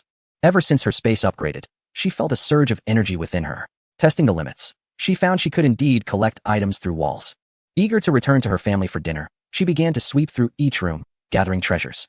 In the courtyard, the crown princess was menacingly leading a few maids to punish a young maid favored by the prince yesterday. In the next moment, all the furniture in the room, along with the wooden board in the maid's hands and the crown princess's expensive adornments, vanished without a trace. In the garden, a little eunuch was walking the prince's favorite Pekingese dog. In the blink of an eye, all the carefully nurtured flowers, trees, and lawns in the garden, along with the dog, disappeared without a trace. Inside a fake mountain, an overlooked concubine was engaged in an academic discussion with the captain of the guards. In the blink of an eye, the pond in front of them, along with the concubine's accessories, the captain's hidden weapons, and insignias, all vanished. The two found themselves exposed to the light of day, exchanging bewildered glances. Ah, there must be a ghost. Where are the prince's guards? Quickly, catch the thief. Oh no. The kitchen has been ransacked. The granary is empty. The prince's private treasury has been looted. Your Highness, hurry and report to the prince. Seal the palace. Xiao Fuzai, why are you still dawdling? Hurry and administer those elixirs to the prince. Oh, Your Highness, please bear with it a little longer. The medicine is bitter. Only half a basin left. Once it's finished, everything will be fine. Taizi, Wowu, Su Qingming contemplated the cunning scheme of Xiao Huaishua, who had killed the Haifeng cavalry and framed the crown prince. Intentionally, she let the command token, received from the Haifeng cavalry yesterday, slip from her grasp and fall beneath the wall of a courtyard in the East Palace. By the time the crown prince's palace was in chaos, she had already hastily appeared at the entrance of Tali village. She was aware that this village was inhabited by impoverished farmers. After placing 100 young boys and girls at the village gate, she set down several large sacks of grain looted from the crown prince nearby. A glance at the time in her space revealed that less than an hour had passed since she bid farewell to Xiao Huijing. She believed that returning now would allow her to assist her grandmother with the cooking. With another swift movement, Su Qingming found herself concealed within a thicket at the exile camp. As soon as she landed, she heard a cacophony of voices, accompanied by the wailing of the Zhao clan. My lord, our Qin An has gone missing. This incident was undoubtedly connected to Su Qingming. Neither of them was present in the camp, which served as the best evidence, did it not? Chapter 42. If you have grievances, speak before me. Lu Qing's furious voice then erupted. Just because my granddaughter-in-law and she are absent from the camp, you assert that my granddaughter-in-law harmed her? I could just as easily claim she harmed my granddaughter-in-law. Have you seen Qin's body, or any of her belongings? You dare slander without evidence? Have you committed some grave sin in your past life, or are you simply lacking in both wit and wisdom in this one? Xiao Huijing chimed in. My sister-in-law is clearly out helping us procure game.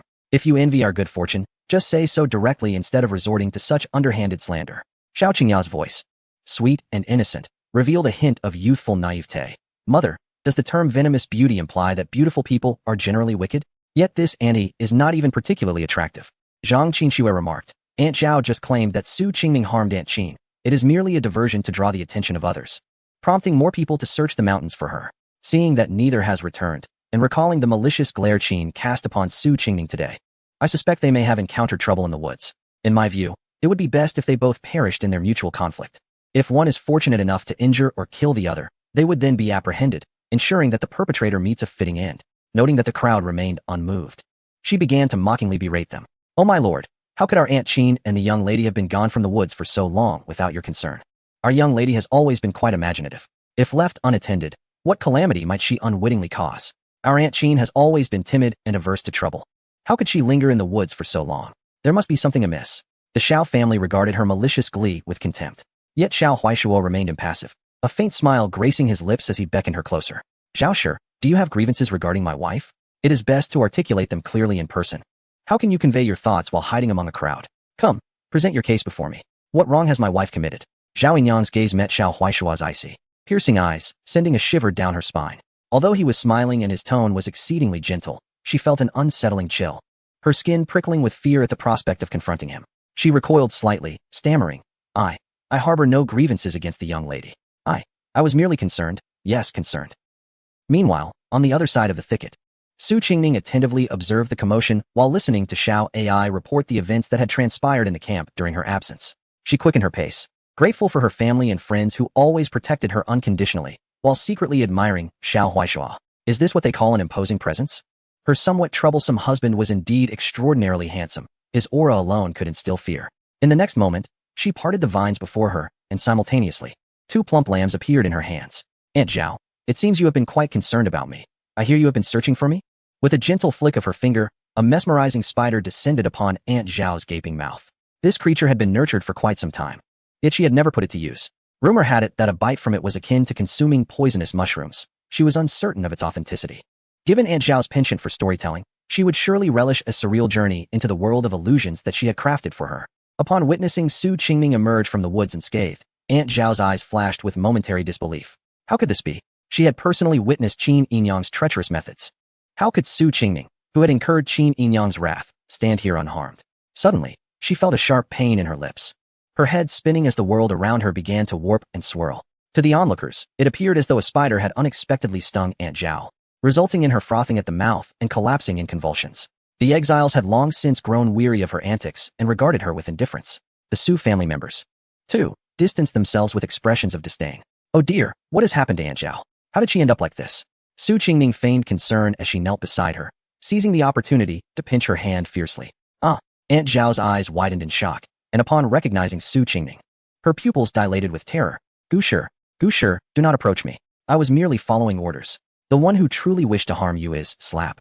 Su Bingsheng, fearing she might divulge the remainder of her thoughts, rushed forward and delivered a resounding slap across Aunt Zhao's face. Fool, what madness is this? If you continue to speak recklessly, do not blame me for being ungracious. Aunt Zhao's cheek immediately swelled into a large lump, drool trickling down from the corner of her mouth. After a moment of stupor, she began to gaze at Su Bingsheng with a foolish grin. Oh dear, this little one is quite invigorating. Such distinct features, none yielding to the others. As she spoke, she reached out with her muddy hands to pry open Su Bingsheng's mouth. Come, let this princess have a look at your teeth. I happen to be in need of a watchdog. If you perform well, you shall be rewarded with meat at every meal. Slap. Enraged, Su Bingsheng struck her again. You must be out of your wits. Aunt Zhao was momentarily stunned by the blow, and upon looking at the crowd, her expression shifted to one of sheer terror. Taizumu, do not come near. I do not wish to leave with you. As she screamed, she frantically darted about, knocking over several Su family aunts who had gathered nearby to observe. Zhao Jinhai, exasperated, face-bombed and immediately instructed several guards to bind her. On the path of exile, many unexpected incidents could arise, and the death of a few was not uncommon. Now, with no village in sight and no one to seek medical assistance for Zhao, it would be up to her own fate to endure. Considering that Qin had indeed been missing for too long, he ordered several guards to search the mountains for her. With Zhao's mouth gagged and bound to a sturdy tree trunk, the camp gradually returned to tranquility. The crowd dispersed to their respective family encampments, resuming their various tasks. Lu Qing seemed to suddenly recall something, slapping his forehead. Oh dear, this bothersome Zhao family has caused me to neglect my important tasks. The wild chicken and hare I left on the grill must be burnt to a crisp. Fortunately, it turned out that only the surface was slightly charred. Peeling off the outer layer, they were still edible. The atmosphere around the Xiao family quickly resumed its lively cheer. Su Qingming gazed in astonishment at the almost transformed cave, her jaw nearly dropping. Chapter 43. A bursting good news. The cave, once filled with vines and dust, had been tidied and organized, with 7 beds neatly laid out on the ground with straw. It was unclear where the brothers Xiao Huaiqin and Xiao Huaishua had procured a large wooden stump, which had been smoothed out and placed at the cave entrance as a dining table, adorned with 8 exquisitely carved wooden bowls and chopsticks. In her previous life, Su Qingming had often accompanied special operations teams on missions, living a rather rough existence. She had only seen such a remarkable transformation of a cave into a cozy woodland retreat in some highly praised videos online. Surveying her surroundings, she couldn't help but marvel, pondering whether the legendary Nuwa had bestowed upon the Xiao family an abundance of craftsmanship skills. What? Are you so astonished? Came the somewhat doting voice of Xiao Huaishua. Su Qingming bashfully touched her nose. Ahem, did you learn woodworking previously? The craftsmanship of these bowls and chopsticks is exquisite. They appear indistinguishable from those bought outside. Do you need to learn? You only need to watch once to master it. Su Qingming replied, thank you. I feel quite flattered. Observing everyone busily preparing dinner, she borrowed a knife from Zhao Jinhai and quickly processed a small lamb by the riverside. At this moment, Lu Qing had also finished roasting the wild chicken and hare he had brought back, leaving just enough space to roast the 2 lambs Su Qingming had prepared. Furthermore, Lu Qing and his sister-in-law had boiled a large pot of white rice with the leftover grains from this morning, and another pot of vegetables made from the freshly gathered wild greens. There was an abundance of food, far more than they could consume. As was customary, Su Qingming had Xiao Huaiqun set aside some for the officials, considering that the Li and Wang families had been assisting the Xiao family today. She also requested Xiao Huaiqun to share some roasted meat with them. Before long, excited voices of gratitude from the Wang and Li families could be heard from the thicket, alongside the sour complaints and cries from the Su family. Su Qingming listened to the insults directed at her, merely perceiving them as the barking of a dozen dogs nearby, completely unaffected by them. Noticing that a dense thicket concealed the cave from the camp of the Xiao family, she took out several dishes from her spatial storage, sharing them with everyone without hesitation. The group had long since adapted to her various miraculous feats. Although somewhat surprised at her immediate display of exquisite dishes, they quickly returned to normalcy. All pretended as if nothing had occurred, gathering around the round table to enjoy a harmonious dinner together. As the family exchanged polite gestures while serving each other, the aroma of the roasted lamb wafted through the air, sizzling delightfully. Bathed in the warm orange glow of the hearth, each person's face radiated satisfaction. Xiao Qingya, the young girl, could hardly believe that the meal they were having was superior to that at the Wang Manor, gazing at Su Qingming with admiration. Sister-in-law's culinary skills are remarkable, just as delicious as the royal chef's. Xiao Huaiqun quickly added, I actually think sister-in-law's cooking surpasses that of the royal chef. Su Qingming, gnawing on a lamb leg, mused that these dishes were indeed prepared by the royal chef, realizing they likely did not comprehend the concept of spatial storage.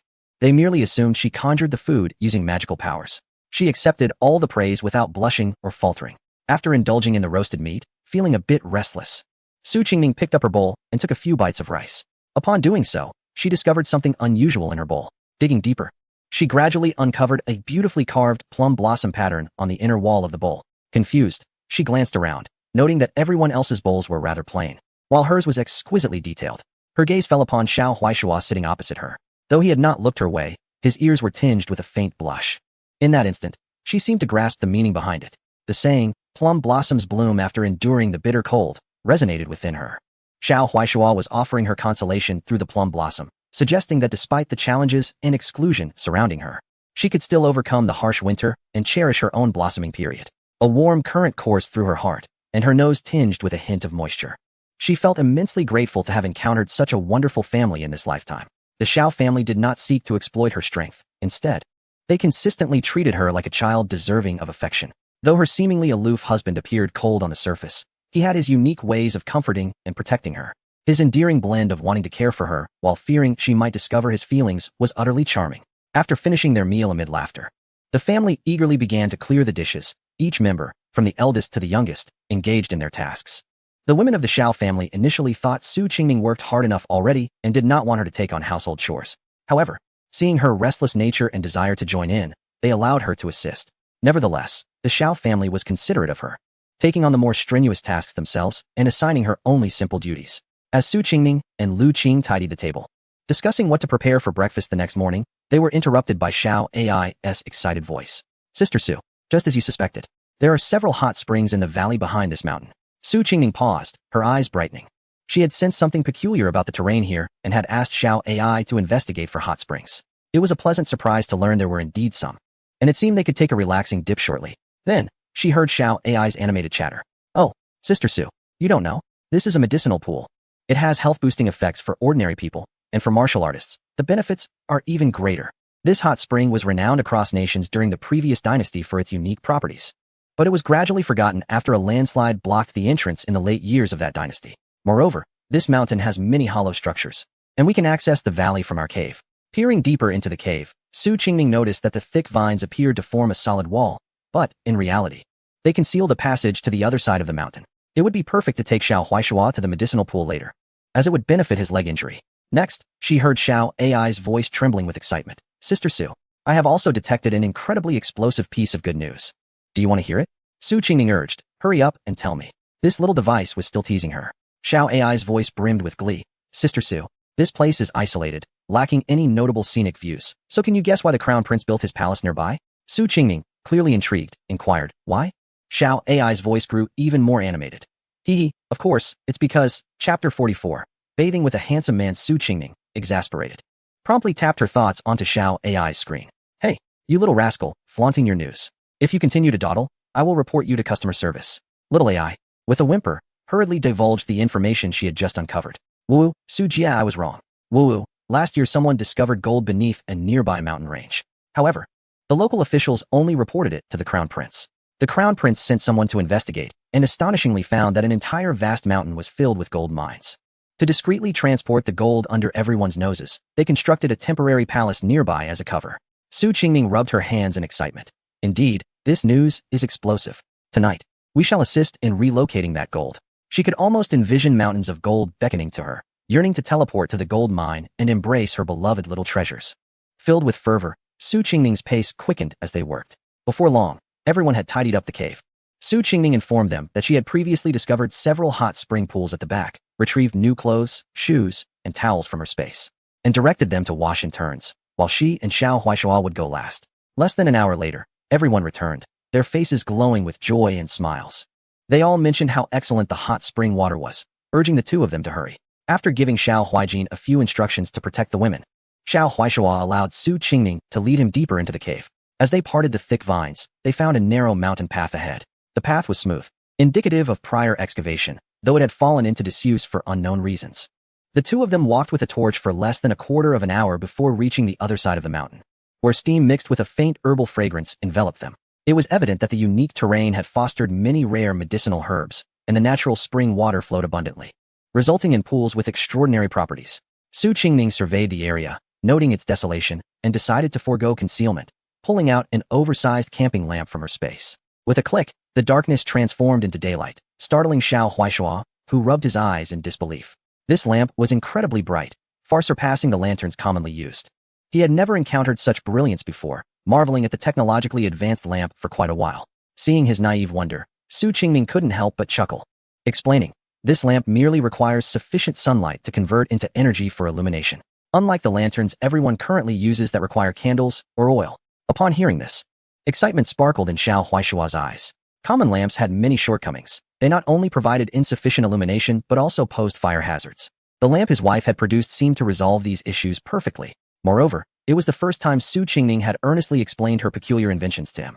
This indicated that she was gradually beginning to accept and trust him. Xiao Huaishua felt himself inching closer to the heart of his little Wang Fei, a gentle sweetness blooming within him as a smile crept onto his lips.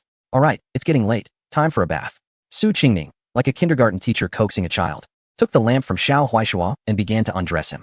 Having treated countless patients in her previous life, she had removed the garments of thousands of men.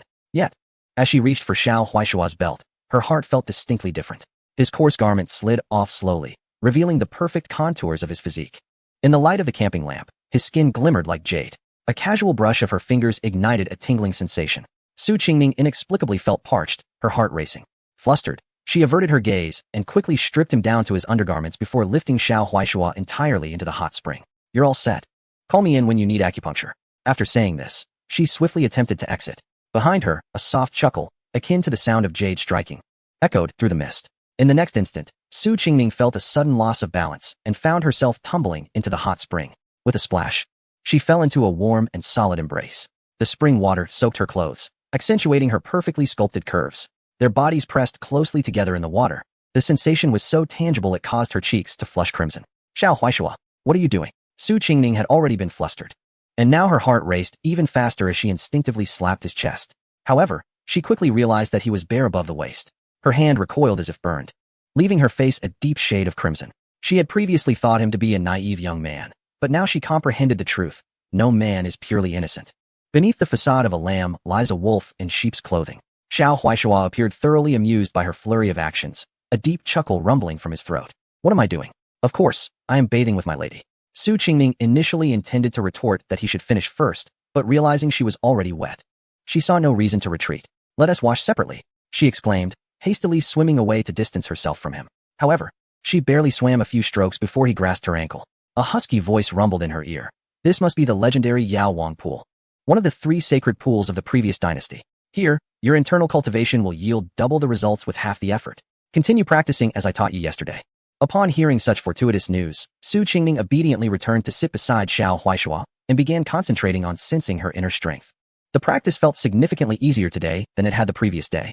In less than 45 minutes, she felt her internal energy swelling with vitality. Compared to yesterday, her overall physical condition had undergone a transformative leap. After a while, Xiao Huaishua withdrew his hand, which had been continuously supplying her with energy, his eyes revealing admiration. Noticing that she had soaked long enough, Su Qingning stood up to tidy herself, laying down a bamboo mat on the grass nearby. After drying Xiao Huaishua with a princess carry, she commenced his acupuncture treatment. As usual, after a bout of excruciating pain, Xiao Huaishua expelled a mouthful of dark blood. Unlike yesterday, he felt the effects of today's treatment were even more pronounced. Now, with all his strength, he could gradually move his legs. He lifted and lowered his legs repeatedly, eyes brimming with uncontainable joy and astonishment. After months of adapting to life in a wheelchair, witnessing the rapid recovery of his legs was almost beyond belief. He had thought that after such a drastic change, he and his family would struggle in the depths of despair for a long time. Yet, heaven had sent him a little Wang Fei. A Wang Fei whose presence swiftly guided them toward the light. Xiao Huaishua gazed at Su Qingning, who was diligently assisting him in donning his garments. His eyes shimmering with unshed tears, and a tide of gratitude threatened to overflow within him. Were it not for the tactile sensation of her fingertips, he would have thought himself ensnared in a beautiful dream. However, Su Qingning's mind was solely occupied with hastening the completion of her task, so she could proceed to the gold mine, prompting her to quicken her movements. She carefully surveyed the terrain and discovered that this was, in essence, an unremarkable hot spring, which had acquired its miraculous properties due to the unique herbs nourished by the spring waters cascading down the cliffs. With a grand gesture, she collected all the herbs from the mountainside. Xiao Huaishua watched as the mountainside was left desolate. Recalling the palace treasures and the contents of the warlord's treasury that had similarly vanished, he found himself immensely curious about where she had concealed these items. Yet, fearing that his inquiries might displease Su Qingning, he suppressed his questions, awaiting the day when his wife would willingly divulge her secrets. Upon their return to the cave, the Xiao family had been growing anxious due to their prolonged absence, but they breathed a sigh of relief upon seeing the two return, looking refreshed.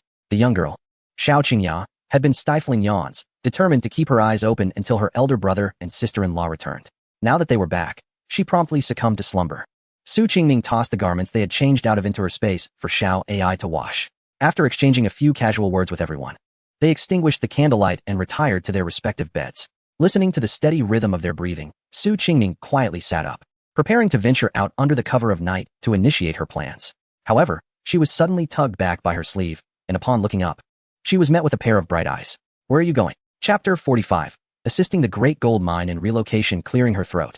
Su Qingning felt a twinge of embarrassment as she touched her nose. Aware of the sincere affection the Xiao family held for her, she felt no need for concealment. "There is a large gold mine nearby that the Crown Prince's men have been exploiting without authorization. I intend to provide a home for that gold." Xiao Huaishua was at a loss as to whether to commend her audacity or chastise her for her reckless boldness. The Crown Prince's private mine was surely heavily guarded. It was certainly no trivial matter for a young woman to attempt to deplete their gold reserves. The thought of any misfortune befalling her was unbearable. Yet, despite his worries, he understood that he could not deter his little princess from her intentions. He sighed and handed Su Qingning a signal flare. "Although my direct forces have retreated to the border, there remain many old allies of the Xiao family within Deqian's territory. If you find yourself in peril, fire this into the sky, and help will surely come."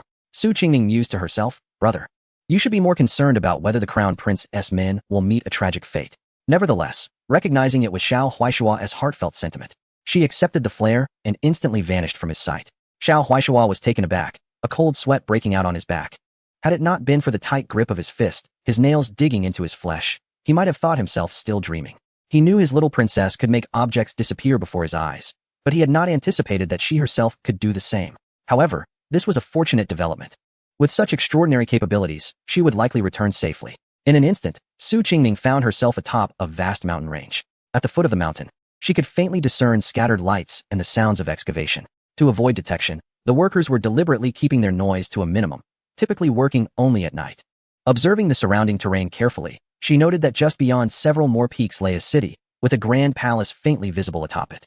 It dawned on her that the original text mentioned the third prince possessing a temporary palace in Qinghe town. Excitement surged within her as she recalled how the third prince had dispatched assassins to eliminate them the previous day, once she finished plundering the Crown Prince's gold mine. It would be fortuitous to lead the guards fleeing toward the third princess palace. This way, she could pin the blame for the emptied mine on the third prince while simultaneously raiding his palace. Truly a twofold gain. With a malicious grin, she reveled in the riches that were now hers. In the next moment, Su Qingning appeared within a cavern brimming with ingots of gold. The door was securely shut, and no lights illuminated the interior. She produced a flashlight and shone it around the cavern. Wow! She gasped internally, nearly blinded by the dazzling golden glimmer.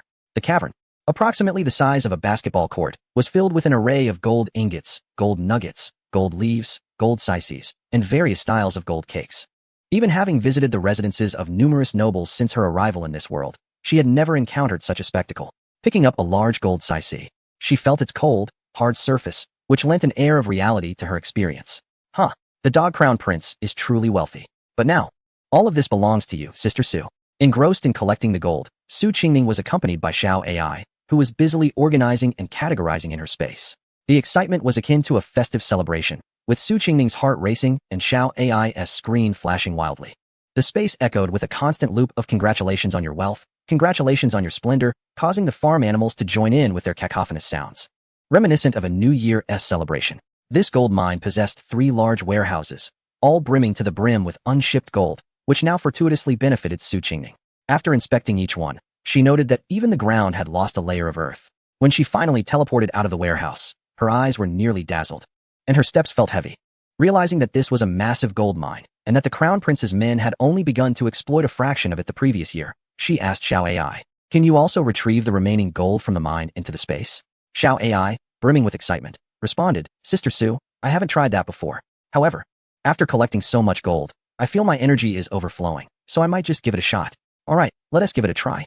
Su Qingning teleported to the entrance of the mine, where she saw several hundred emaciated laborers, shackled and famished, tirelessly digging and transporting gold. A slight delay in their movements invited a merciless lash from the overseer. A young boy, no older than 10, collapsed from exhaustion. But the overseer did not show any mercy, relentlessly striking the boy with his whip. "Please, my lord, I beg you, let my son rest for a moment." The whip cracked again, not only landing blows on the unconscious boy but also on the pleading father. "Splash some water on that wretched kid and make him get back to work. If you keep this up, I'll bury you both." Su Qingning recognized that these were local villagers, forcibly conscripted by the Crown Prince. Given that the Crown Prince's illicit gold mining operation could not be disclosed, even after finishing their work, they faced a grim fate.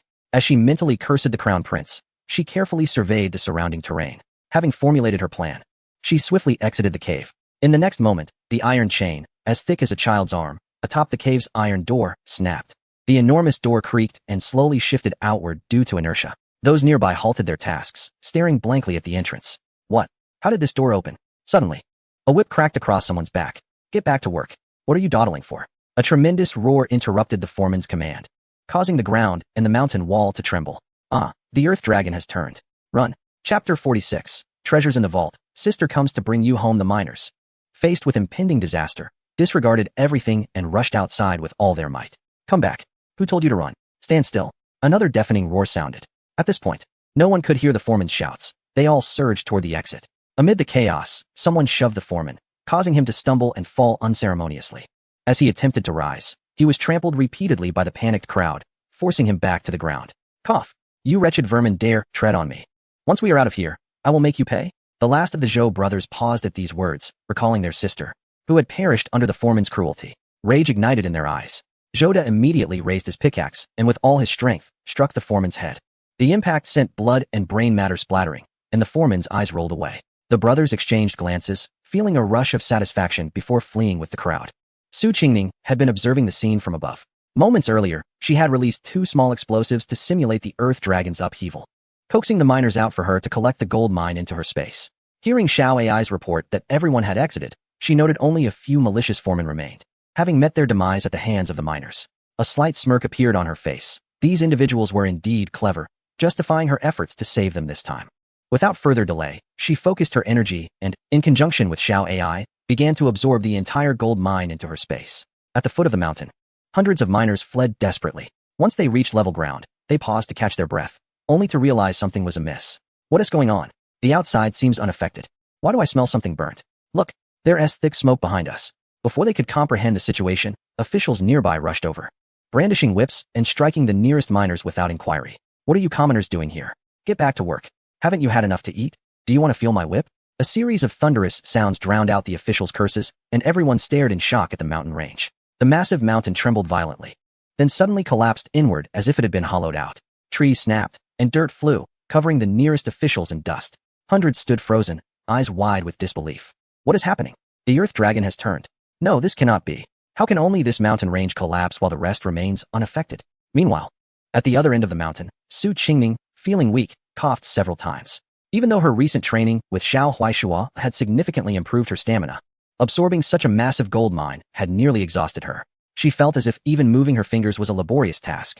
Xiao Ai's screen flickered ominously, threatening to disconnect at any moment. Knowing she had more to accomplish, Su Qingming mustered her strength and teleported into her space.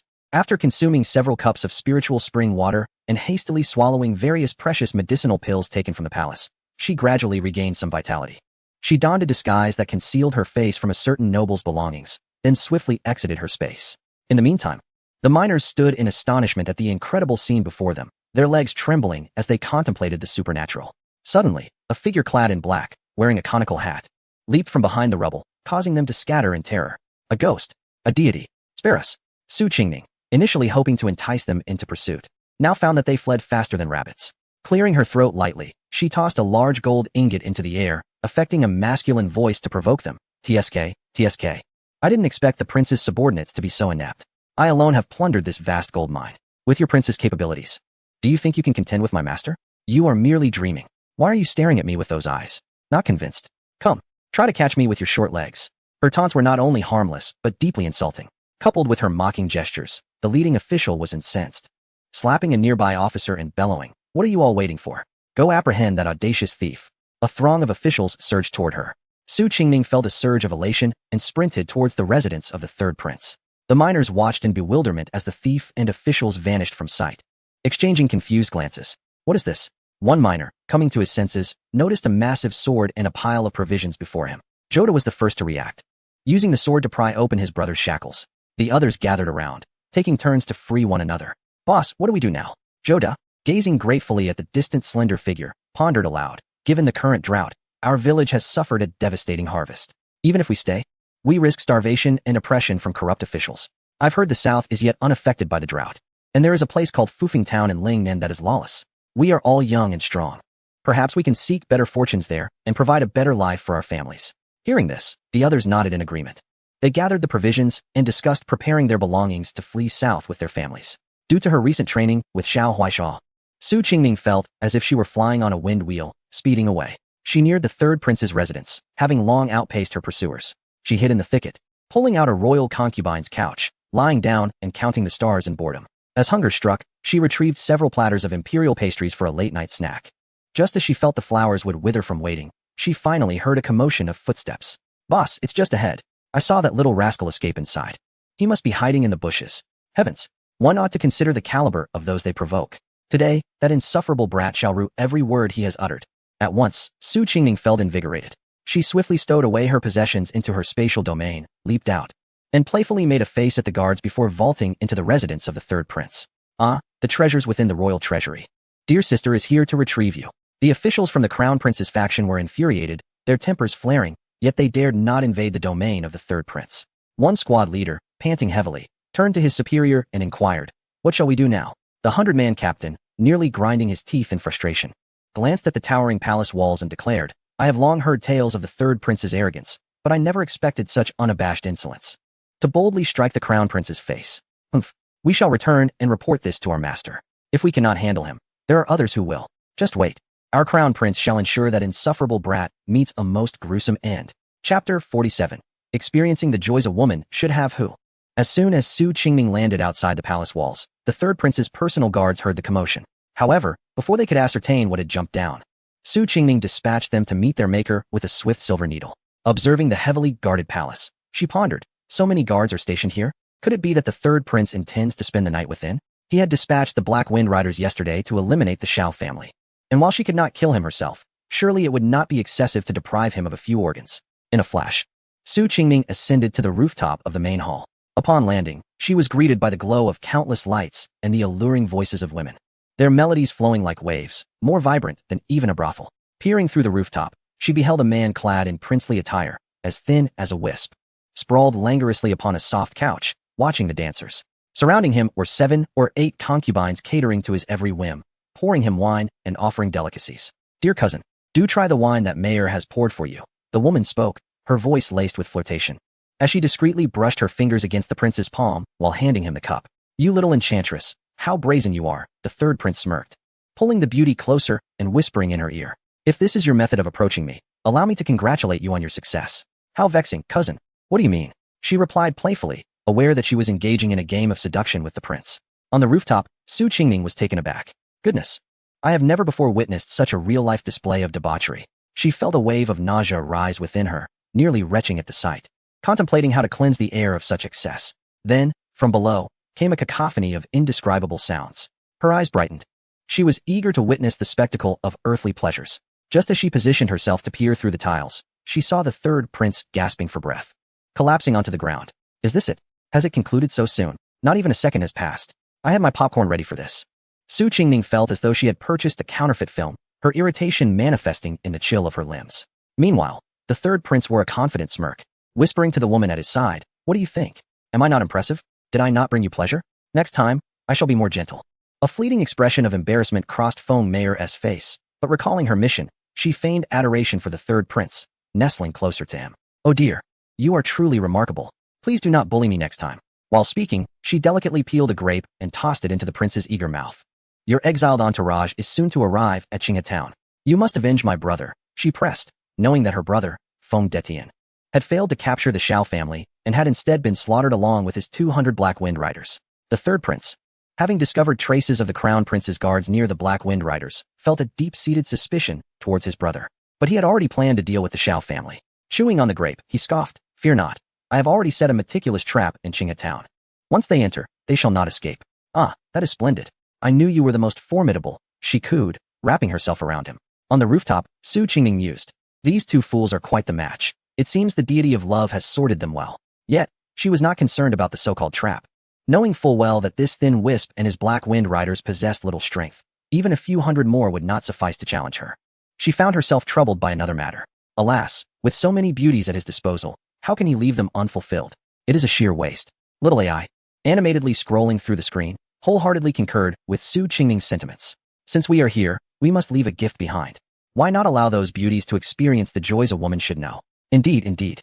Su Jia is brilliant."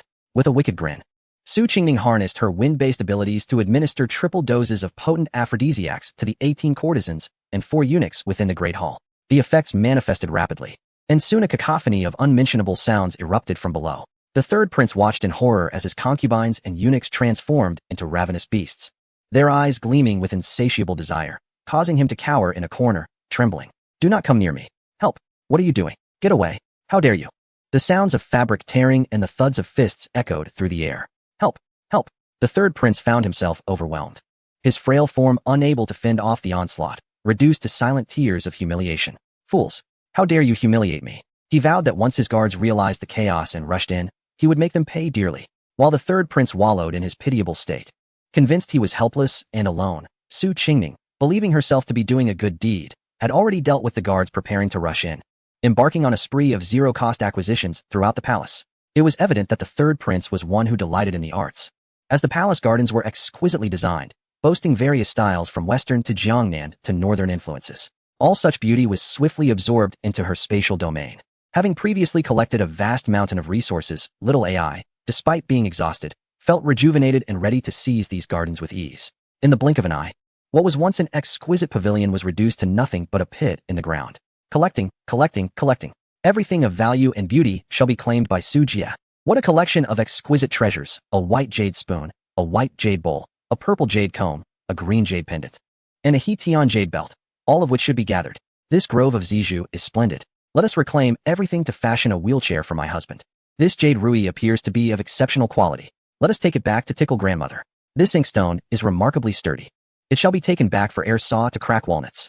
What on earth? Whose foul feet are these? Suddenly, a certain little eunuch, who had been lazily hiding in the warm pavilion, was unceremoniously turned upside down by someone. Before he could comprehend what was happening, he was knocked unconscious by a heavy blow. Su Qingning, visibly displeased, wiped her hands on a piece of imperial silk 3 times before feeling satisfied. Just as she prepared to continue her sweeping conquest, She heard the ecstatic voice of Xiao AI, nearly beside herself with excitement. Ah, ah, ah? Sister Su. I feel like I'm about to level up again. Chapter 48. The third prince was insulted by the crown prince. Su Qingning, why the excitement? It sounds as if you are about to give birth. Xiao AI. Despite the insults, Su Qingning quickly surveyed the surroundings, ensuring no one was present before she settled into a corner of the warm pavilion to cultivate her energy. A gentle current flowed from her dantian, coursing through her meridians and clearing blockages. The previously obstructed channels were instantly opened, and the unobstructed ones were enhanced.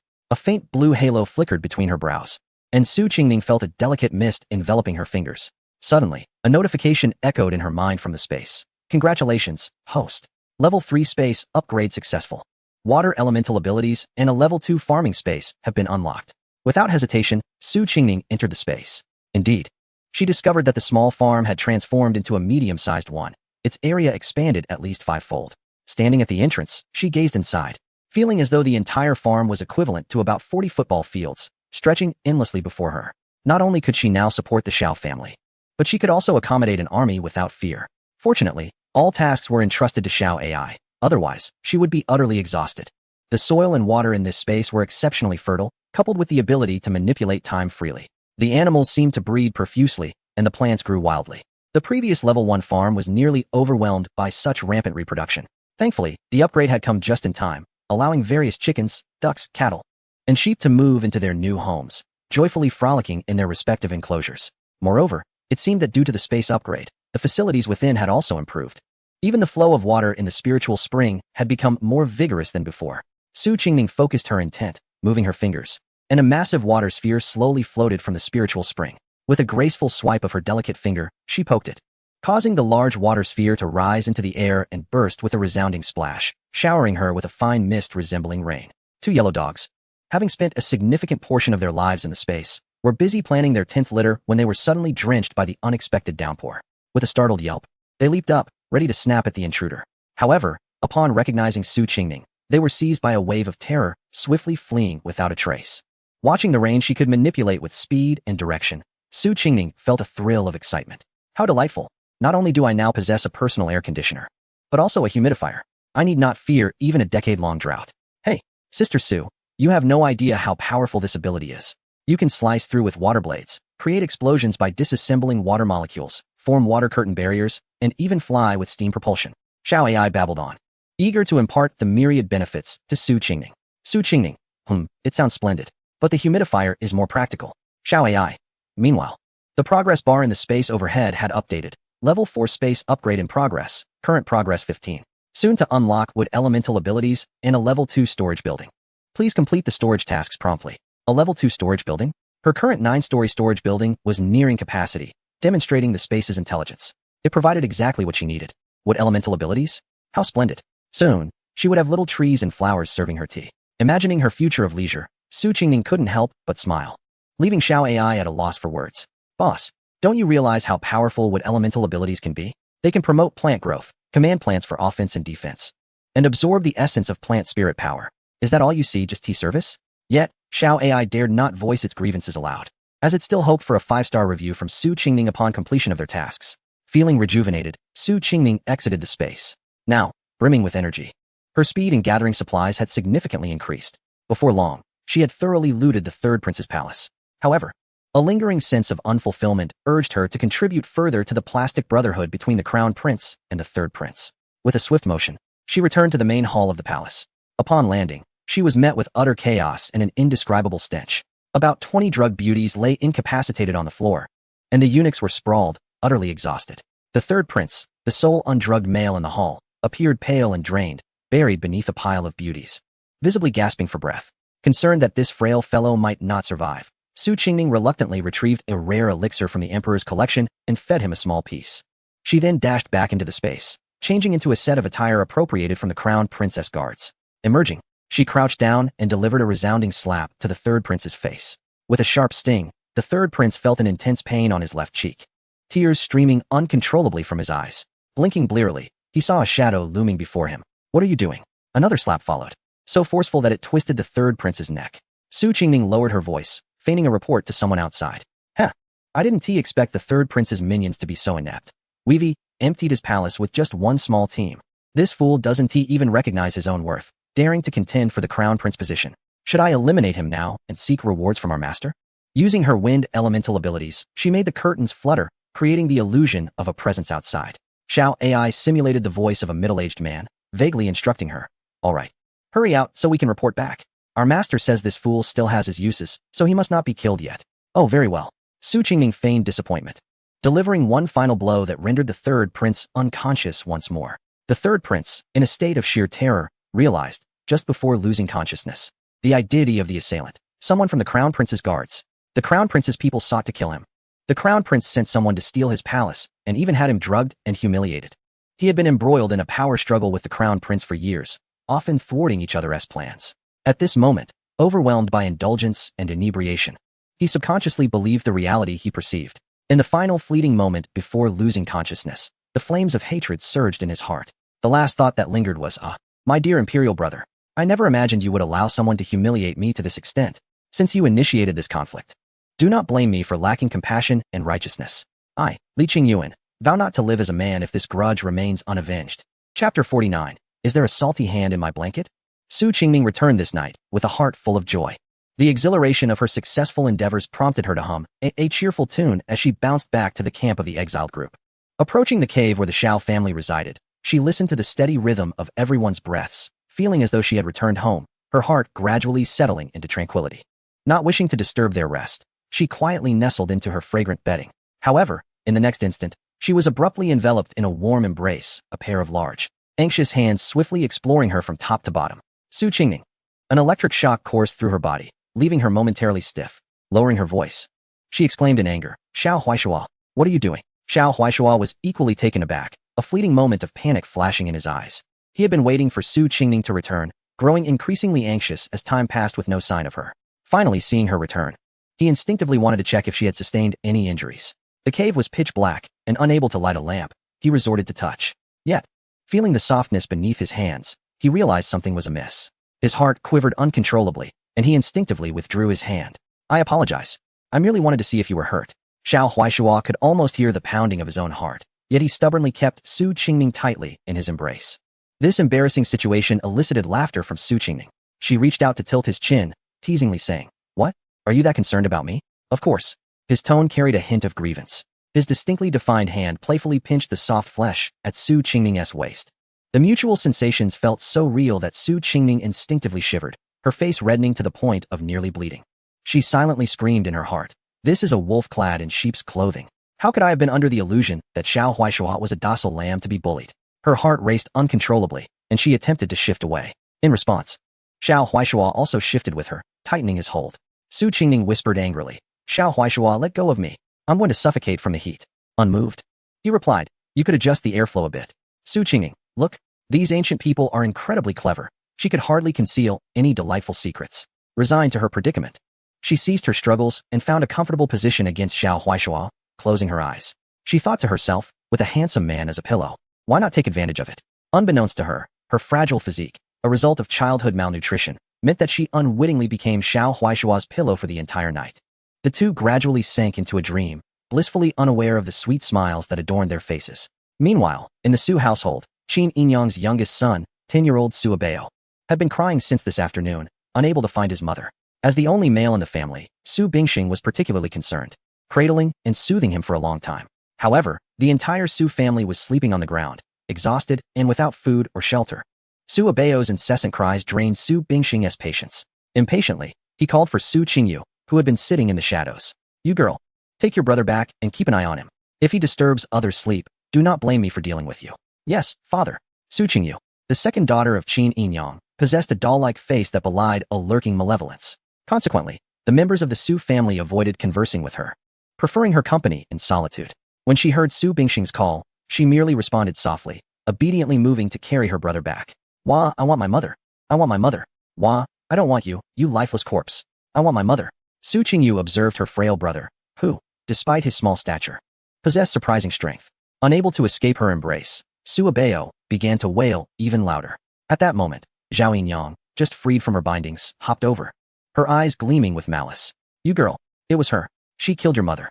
I saw it. It was Su Qingming. I witnessed her murder your mother. She is a vile woman. She also killed my son. My unborn son. How could she be so heartless? Zhao Yinyang's agitation escalated, frothing at the mouth, her gaze becoming increasingly deranged. Su Qingyu's expression remained as calm as a still pond as she gradually retreated. Zhao Yinyang, you have never been pregnant. How could anyone have killed your child? Zhao Yinyang was on the verge of madness, her mouth agape, as if to swallow Su Qingyu whole. You speak nonsense. My son was lost yesterday. My son. He was fully formed. Just like that, he was gone. It was all that wretched Su Qingyu's fault. I want her entire family to accompany my son in death. Su Qingyu seemed to ponder something and calmly extended a finger. Zhao Yinyang, how many is this? Zhao Yinyang's eyes gleamed with excitement, and she lunged to bite her finger. Hee, you girl, why didn't you say you had a sausage hidden? I'm so hungry, I feel like I'm starving. Su Qingyu understood. Zhao Yinyang had been bitten by something and was still trapped in her hallucinations. She quickly withdrew her hand and sidestepped. Zhao Yinyang bit at nothing, nearly shattering her molars, and fell to the ground, laughing foolishly. Hee, this mushroom runs fast. Why the panic? I just ate a sausage, so I'm not interested in you. Wah, Zhao Yinyang is so frightening. Su Abeo was terrified, desperately trying to flee but was tightly held by Su Qingyu. From a young age, he felt an unshakable dark aura emanating from his second sister. Now, nestled in her embrace, he felt even more frightened and cried even louder. Wah, I want my mother. Su Qingyu gently patted his back. Be good, Bao Bao, sleep beautifully. Your mother will return tomorrow. I don't want to. I want my mother right now. I refuse to sleep with you, you lifeless corpse.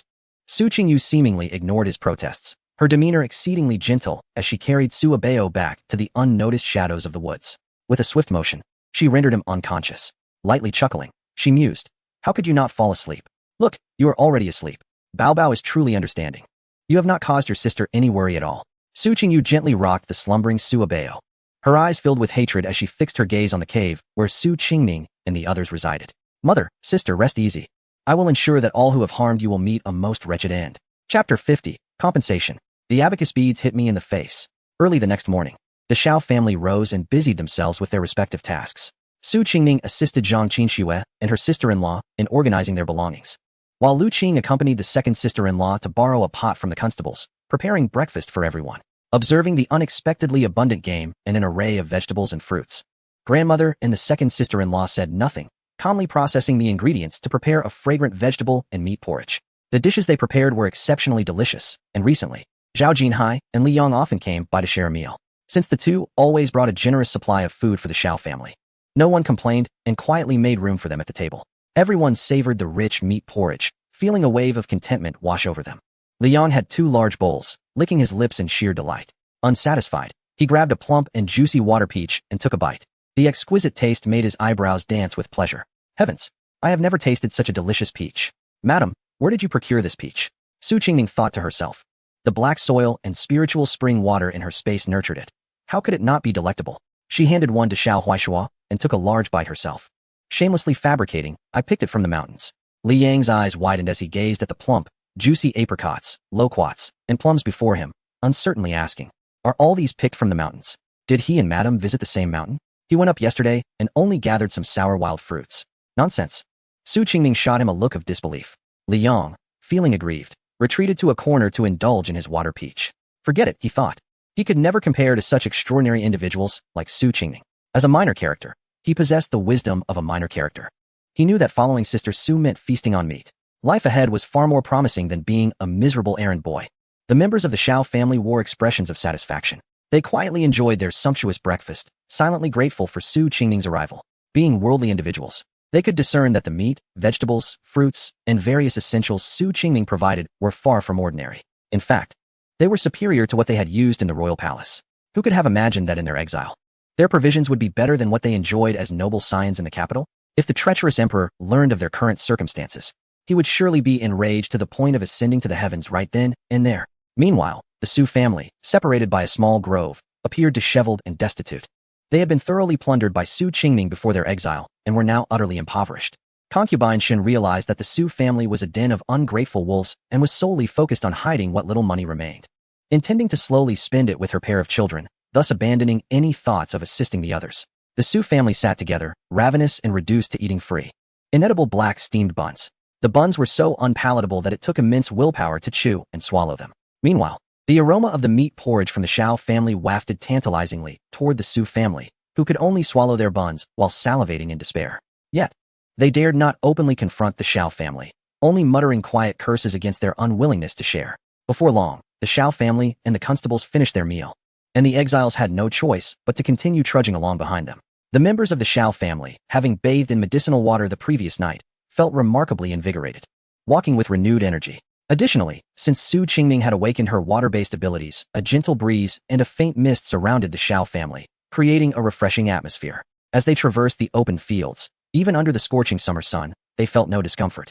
Especially Su Qingning, who wielded the leaf umbrella made by Xiao Huaisha. She alternated between walking with her grandmother and side by side with her mother, sharing the umbrella with the women of the Xiao family. The family laughed and chatted, and if not for the gloomy procession of exiles trailing behind them, one might have thought they were on a leisurely vacation. As the constables intended to enter Qinghe town to replenish their supplies, the group paused at the post station after a half-day's journey. Su Qingning was about to request a 10-person dormitory, but was stopped by Xiao Huaisha. You need to tend to my injuries at night. It might disturb grandmother and the others. Let's get a double room for ourselves. The women of the Xiao family exchanged amused glances, their expressions reflecting the humor of the situation. Su Qingning, however, was oblivious to their reactions. She reasoned, I am always careful, aren't I? When have I ever disturbed grandmother and the others? After a moment's thought, she acknowledged that a quiet environment would indeed facilitate recovery, so she requested an additional double room. After all, Xiao Huaijuan was still underage, and letting him share a dormitory with his mother would ensure the safety of the ladies at night. In these times of governmental corruption and hardship, Zhao Jinhai and Li Yang were resolutely determined to follow the Xiao family toward a brighter future. They had already written to their families, urging them to pack and move to Lingnan. Now, whatever Su Qingning desired, they would strive to fulfill, let alone securing another room. Among the exiles, the Li and Wang families, who had befriended the Xiao family, managed to secure several large dormitory rooms. The Su family, on the other hand, fared poorly, with each member penniless. Even those who had hidden some money were unwilling to contribute, all of them shoved into the pigsty of the post station. The constables were set to enter the city to shop in the afternoon, but the exiles were barred from entering the city and could only bribe the constables to bring back some items. Upon hearing that they could buy things, Su Qingji, starved and desperate, could no longer sit still and began to throw a tantrum in front of concubine Shun. Mother, have the constables buy me delicious food. I want bird's nest, shark fin, and abalone. Hurry and give me money to buy. Jier, you see our current predicament, she replied. I don't care. I want it. Why does that little wretch Su Qingning get to eat meat while I can only have black steamed buns? You said yesterday you would catch wild chickens for me. Yet I've not even seen a feather. I want to eat something good right now. Su Qingji, a hefty child weighing 220 pounds, resorted to kicking and punching concubine Shun when his tantrum failed to yield results.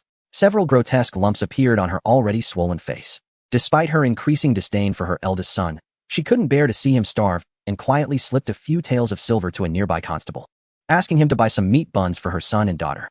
Meanwhile, sitting nearby with a similarly swollen face, Su Qingyin, her eyes glazed over from exhaustion, perked up at the mention of buying things. She stood up, swaying her hips provocatively, and shot a challenging glance at Su Qingning.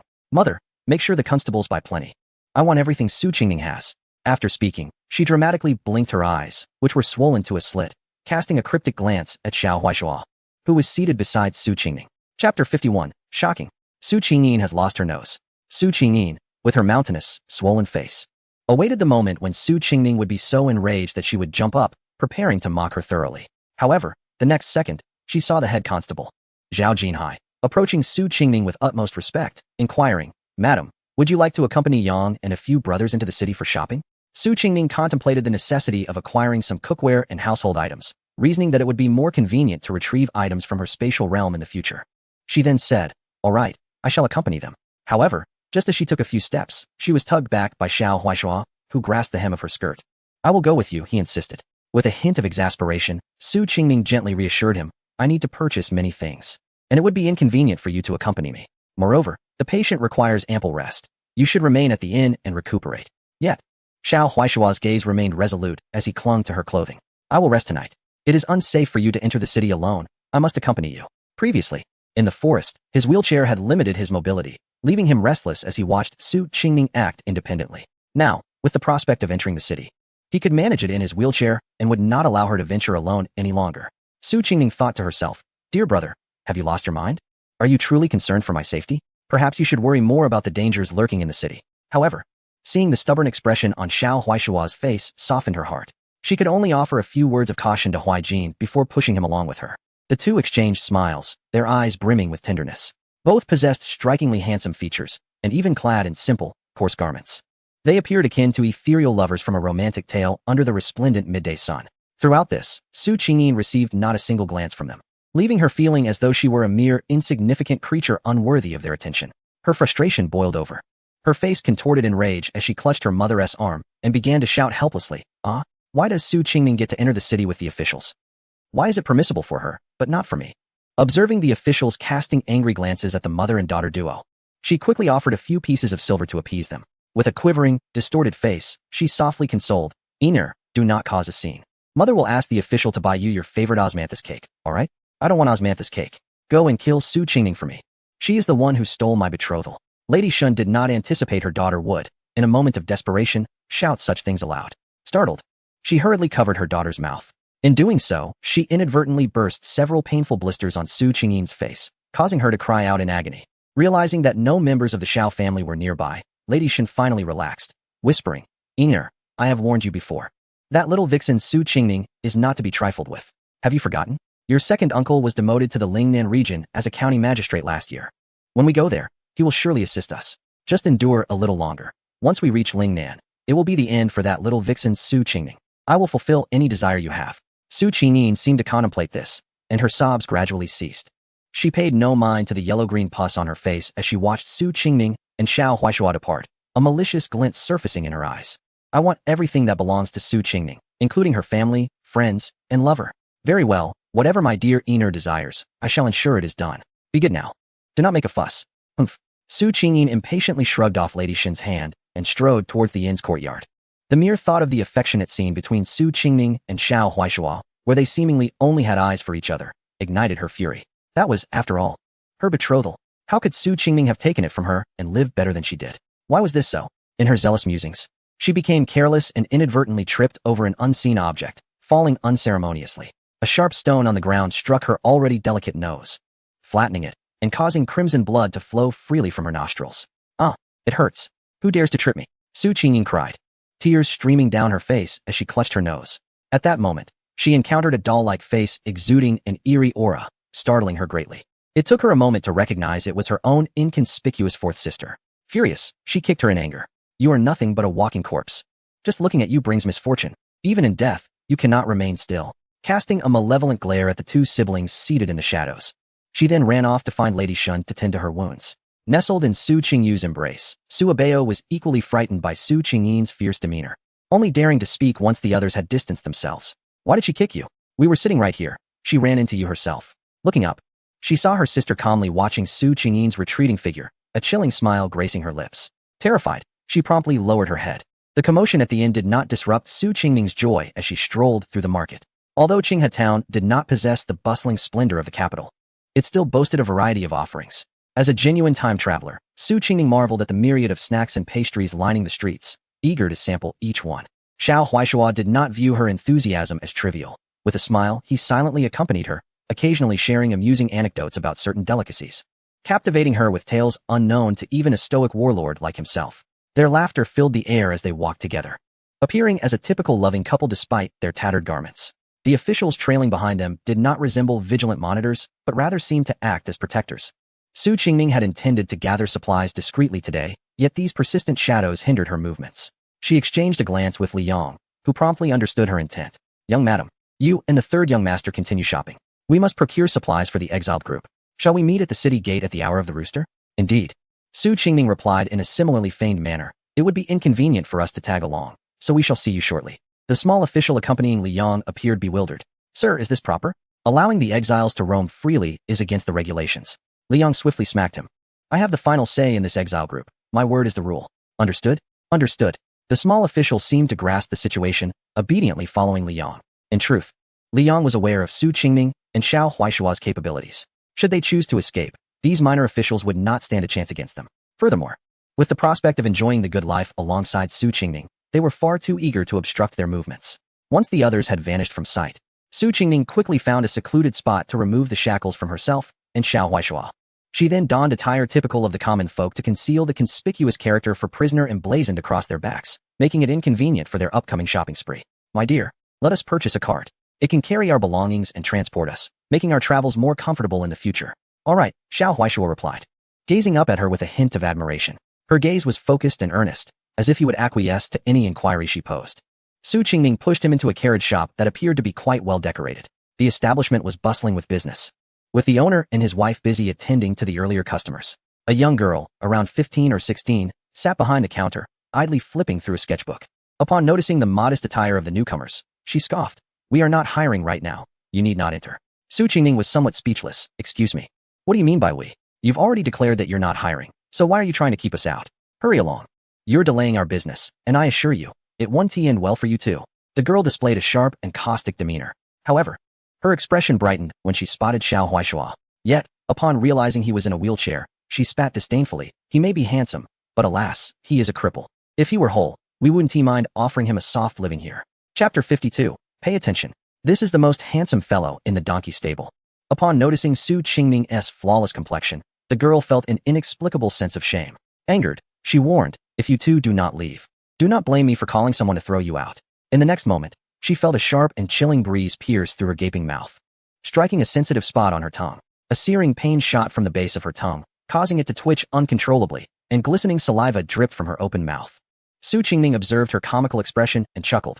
"My dear, today has turned out quite fortuitous. I've only heard tales of how a strong wind can catch one's tongue, but this is the first time I've witnessed a living example. Indeed, a long tongue makes one vulnerable to such misfortune."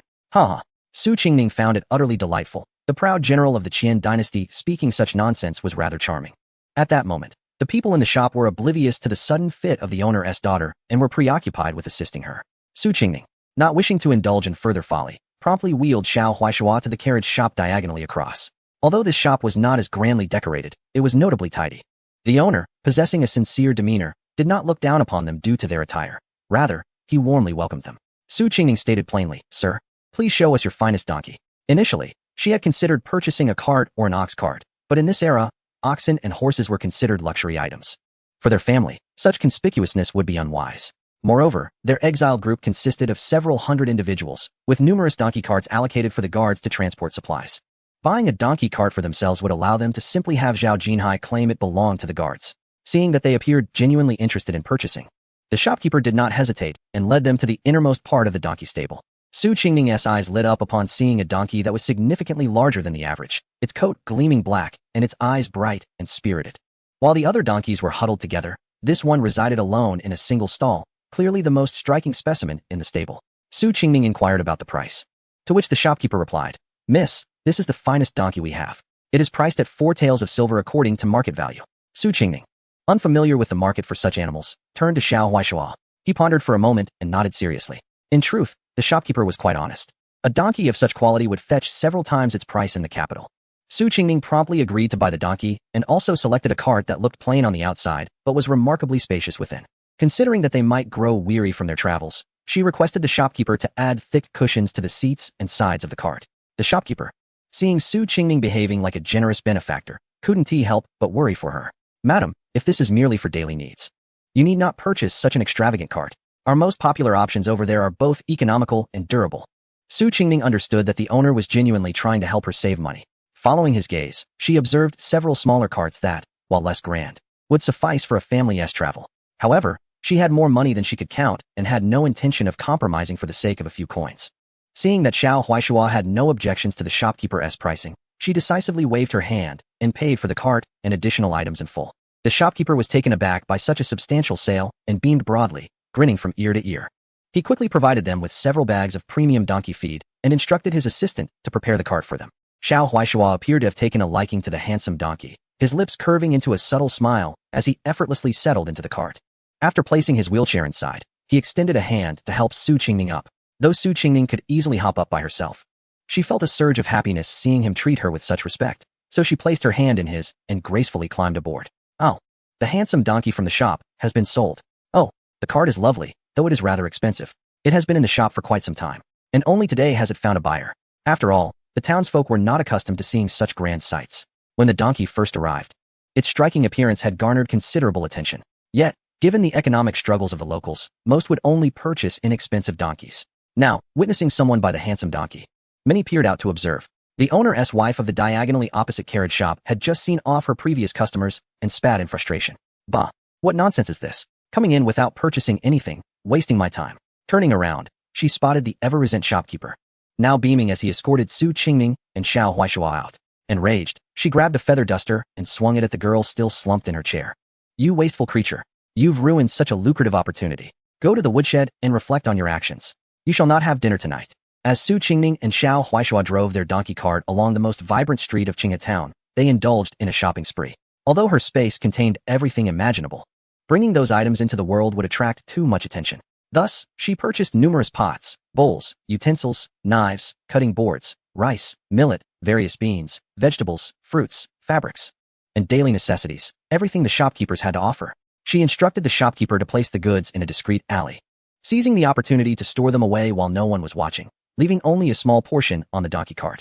As they strolled and shopped, Su Qingming admired the exquisite profile of her companion while taking in the ancient charm of the surrounding scenery. At that moment, the gentle breeze felt tender, and the experience of this humble family journey was uniquely delightful. The charming donkey trotted along, carrying them past a tea house, from which a cacophony of animated discussions emerged. You wouldn't believe it. The third prince is truly investing heavily this time. 30,000 Black Wind Riders have all been dispatched. It's as if they are preparing for battle against an enemy. Oh my, who is so foolish as to provoke that ruthless one? I don't know. Speaking of which, a group of exiles has recently arrived in our town. Could it be that someone from the exile group has angered him? Chapter 53. The Crown Prince and the Third Prince are at odds. You see, you are unaware of this. My second uncle's third aunt's nephew is currently on duty with the Heifeng cavalry. He relayed to me that yesterday the Crown Prince angered the Third Prince. And before dawn this morning, the Third Prince gathered all his forces from the palace and charged towards the Crown Prince's residence. As these words were spoken, it was as if 1,000 waves had been stirred. The onlookers began to chatter animatedly. I had heard whispers of discord between the Third Prince and the Crown Prince, but it had only been underhanded machinations until now. How did it escalate to such open conflict? Surely not, with His Majesty still reigning. Do the two princes not fear the Emperor's wrath for such blatant infighting? The informant wore a smug expression, continuing, Hey, let me finish. The Third Prince dispatched 30,000 Heifeng cavalry to confront the Crown Prince. Can you guess what happened next? Curiosity piqued. The crowd urged him on. What happened? Old Li, do tell. Hey, half the story is like poison mixed with rice. Old Li, you're going to drive me mad. Old Li, with an air of mystery, grinned. You could never guess. The Third Prince, while seeking the Crown Prince, unexpectedly encountered him on the way, who was also coming with his own entourage to confront the Third Prince. Who knows what deep-seated animosity brewed between them, but they clashed without uttering a word. Both sides fought with deadly intent, as if determined to emerge victorious at any cost. The Crown Prince's guards proved slightly superior, forcing the Heifeng cavalry into retreat. Enraged upon learning this, the Third Prince retaliated by incinerating the Crown Prince's residence with the forces of the capital. The conflict has escalated and remains unresolved to this day. The bystanders felt a chill run down their spines. With both princes possessing equal power and their quarrel intensifying, a more significant war could erupt at any moment, jeopardizing the peace and livelihoods of the common people. With the northernly kingdom's army pressing down in months of scorching heat without rain, it truly is an unstable time. It seems they should contemplate fleeing south to escape the turmoil. Su Qingming likely grasped the situation upon hearing this. It appears she had been rather harsh on both the Crown Prince and the Third Prince last night, which prompted their immediate confrontation today. She had distinctly heard the Third Prince mention arranging for someone to deal with the Xiao family in Qinghe town. No wonder nothing transpired today. And no spies were lurking around. All attention had been drawn to confronting the Crown Prince. The image of the bald-headed Third Prince and the bear-like Crown Prince bickering publicly made Su Qingming unable to contain her laughter, doubling over with glee. Xiao Huaishua, seemingly recalling something amusing, sat beside her, indulging her merriment with a fond smile. Su Qingming did not withhold her story, sharing how she had not only emptied the two princes' residences, but had also humiliated the Crown Prince, while the Third Prince experienced a joy beyond measure. After hearing this, Xiao Huaishua felt much of his accumulated gloom dissipate, and he genuinely laughed alongside Su Qingming. Haha, my wife is truly clever. Knowing that the members of the royal family were likely embroiled in chaos and had no time to mind them, their spirits lightened as they embarked on a new shopping spree in Qinghe town. Meanwhile, the Xiao family at the post station busied themselves with their own tasks. Mother Zhang Qinxue, alongside her sister-in-law and Xiao Qingya, was tidying up the two rooms they would occupy, while grandmother led the second sister-in-law and the youngest brother in the kitchen, borrowing stoves to prepare meals. Earlier, hearing from the post station staff that fish were plentiful in a nearby creek, Xiao Huaijin jumped in and caught several large carp. Coupled with the ingredients left by Su Qingming and several bags of provisions brought by Zhao Jinhai, they had more food than they could consume. Lu Qing, surveying the ingredients, planned to make a carp and tofu soup to nourish everyone, along with stir-fried shredded pork with green bamboo shoots, scrambled eggs with tomatoes, braised eggplant, and dry-fried green beans. Though these were merely ordinary home-cooked dishes, they were a feast on the road of exile. Imagining that his grandson and granddaughter-in-law would soon return from the city to enjoy his homemade soup, Lu Qing's face blossomed with a benevolent smile, and his movements quickened with anticipation. In the yard, the Su family, having grown accustomed to a life of luxury, now lay exhausted after several days of travel. They were sprawled out, too fatigued to prepare their own meals, and the aroma of the Shao family's cooking made their mouths water. The expressions on their faces were filled with resentment as they watched the Shao family members. The Aunt Shun, with her wrinkled visage, even contemplated catching fish for her 2 children. Unfortunately, after years of living in the Xiong residence, she had developed a pampered lifestyle. The moment she stepped into the water, she lost her footing and fell awkwardly. Soaking wet and nursing several sprains and bruises, she had no spare clothes to change into and could only lie in the yard, groaning, while waiting for her clothes to dry naturally. Nestled in Su Qingyu's embrace, Su Abeo had not enjoyed a proper meal in 3 days. The scent of the fish soup wafting from the kitchen made his mouth water uncontrollably. Su Qingyu maintained her serene demeanor, though an expression of cunning unfitting for her age was evident on her youthful face. Noticing that someone had accidentally spilled oil at the kitchen door while the second sister-in-law was fetching seasoning and Xiao Huijin was chopping firewood outside, only the elderly and frail Lu Qing remained in the kitchen. The smile on her face grew more sinister. Quietly, she whispered to Su Abeo, "We are all exiles. Why should the Shao family enjoy fine meals every day? Go seize that pot of fish soup. We deserve a good meal tonight too." Abeo glanced at the Shao family members, his face mirroring her resentment. Heeding his sister's words without hesitation, he waddled over. He surveyed the surroundings and deliberately avoided the puddle of oil, seizing the opportunity to lift the scalding pot of soup and dash outside. "Ah, it's hot. So hot. Sister. It's hot." Su Abeo, perhaps driven mad by hunger, instantly developed large, glistening blisters on his small hands from touching the iron pot, yet bore the pain and ran towards the yard. "Hey, you uncultured little brat. If you want fish, go catch it in the river. Why must you steal my fish soup?" Lu Qing was beside herself with anxiety, as that pot of fish soup was intended for her grandson and granddaughter-in-law. With their return imminent, if this little rascal ruined it, there would be no time to make another batch. Without a second thought, she grabbed a cutting board and chased after him. However, in her haste, she neglected to watch her footing. The moment she stepped outside, she slipped on the oil and lost her balance, falling backward. "Grandmother! Mother!" The nearby Shao family members rushed over upon hearing the commotion, only to find Lu Qing surrounded by a pool of blood. She appeared to be enduring immense pain, her eyes rolling back as she gasped for air, her body convulsing uncontrollably. The Shao family members panicked. Xiao Huijin hurried to summon a doctor from the post station. The women remained behind to attend to Lu Qing, tears streaming down their faces. Grandmother had raised them all, and now, in her old age, she was still toiling for their sake. The second sister-in-law regretted her earlier carelessness in leaving grandmother alone in the kitchen while she went to fetch something. As the crowd stood helpless, the young girl, Xiao Qingya, snapped her fingers, recalling her sister-in-law's advice, and retrieved a water pouch to give grandmother a generous drink. Indeed, they soon noticed Lu Qing's breathing had stabilized significantly. Although still unconscious, her condition had visibly improved. Xiao Qingya's eyes brightened, and she poured the remaining water down Lu Qing's throat. Upon seeing that Lu Qing's condition had stabilized, everyone finally breathed a sigh of relief.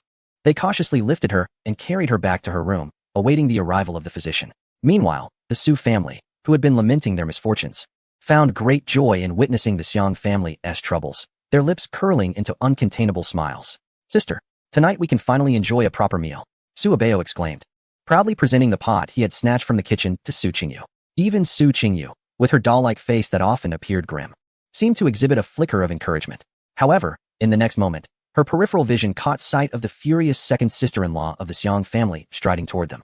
Her expression instantly morphed into one of deep disdain as she raised her hand to strike Su Abeo. "If you desire fish, you should ask your sister. She will go to great lengths to fulfill your wishes. Who taught you this? At such a young age, you already resort to stealing from others. What wickedness might you commit when you grow older?" Chapter 54, Chaos at the Inn. With a sharp crack, Su Abeo was left bewildered by the sudden slap. "Sister?" He was still trying to comprehend how it was his sister who had urged him to steal the fish soup, yet she had so swiftly turned against him. Before he could gather his thoughts, he felt himself being yanked by the nape of his neck and lifted. Turning, he found the second sister-in-law of the Xiong family glaring at him with malice. "Eat, eat. Today, I shall make sure you have your fill."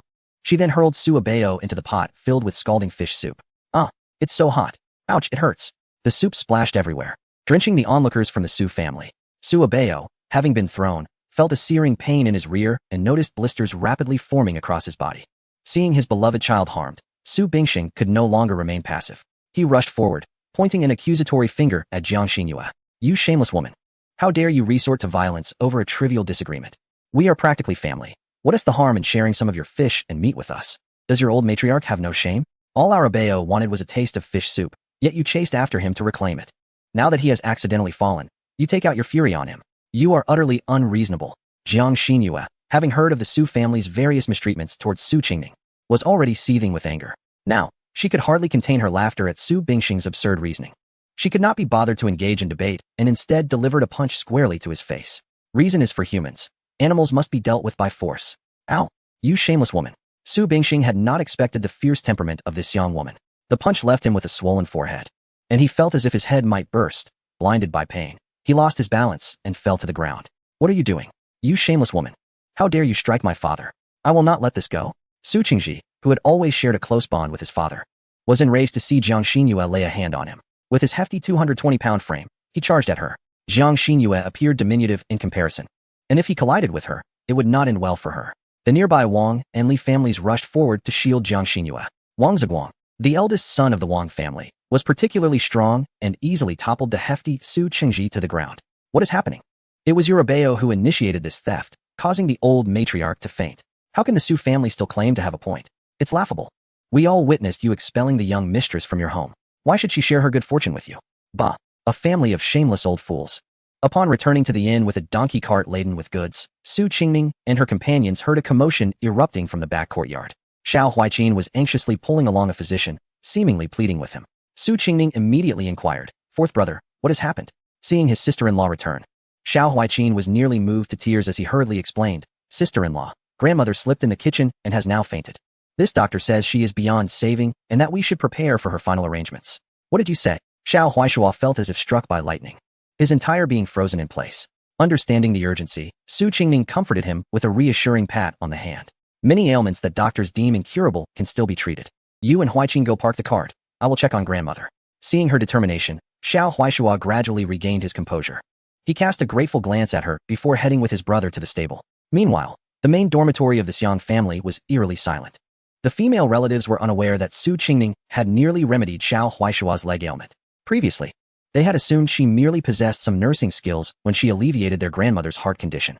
With the physician now declaring the grandmother beyond hope, despair settled over them as they pondered how to proceed, their eyes swollen from tears. One by one, they discussed whether to clean grandmother up, hoping she could leave this world in dignity. Upon entering, Su Qingming quickly discerned that grandmother was experiencing a heart attack. While such ailments were difficult to treat in ancient times, they were relatively common and treatable in Su Qingming's era. She declared, "Grandmother can still be saved. You all must leave. No one is to enter until I am finished." Her calm voice seemed a divine promise of salvation, and the eyes of those present brightened with hope. Having witnessed her numerous miraculous feats, they were not overly shocked to learn she could save their grandmother. They stood in joyful surprise and exited the room. "Ningning, do not worry. We will stay outside. No one is to enter." "Yes, thank you, Ningning. If you need help, just call for us.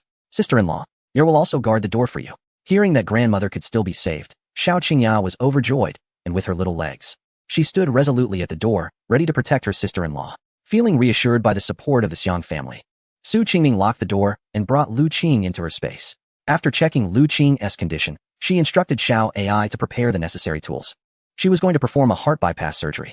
The operating room was filled with the sounds of machinery as all the tools she required were transported to her side. With the door automatically closing, Su Qingming entered her familiar domain and began her focused surgical procedure.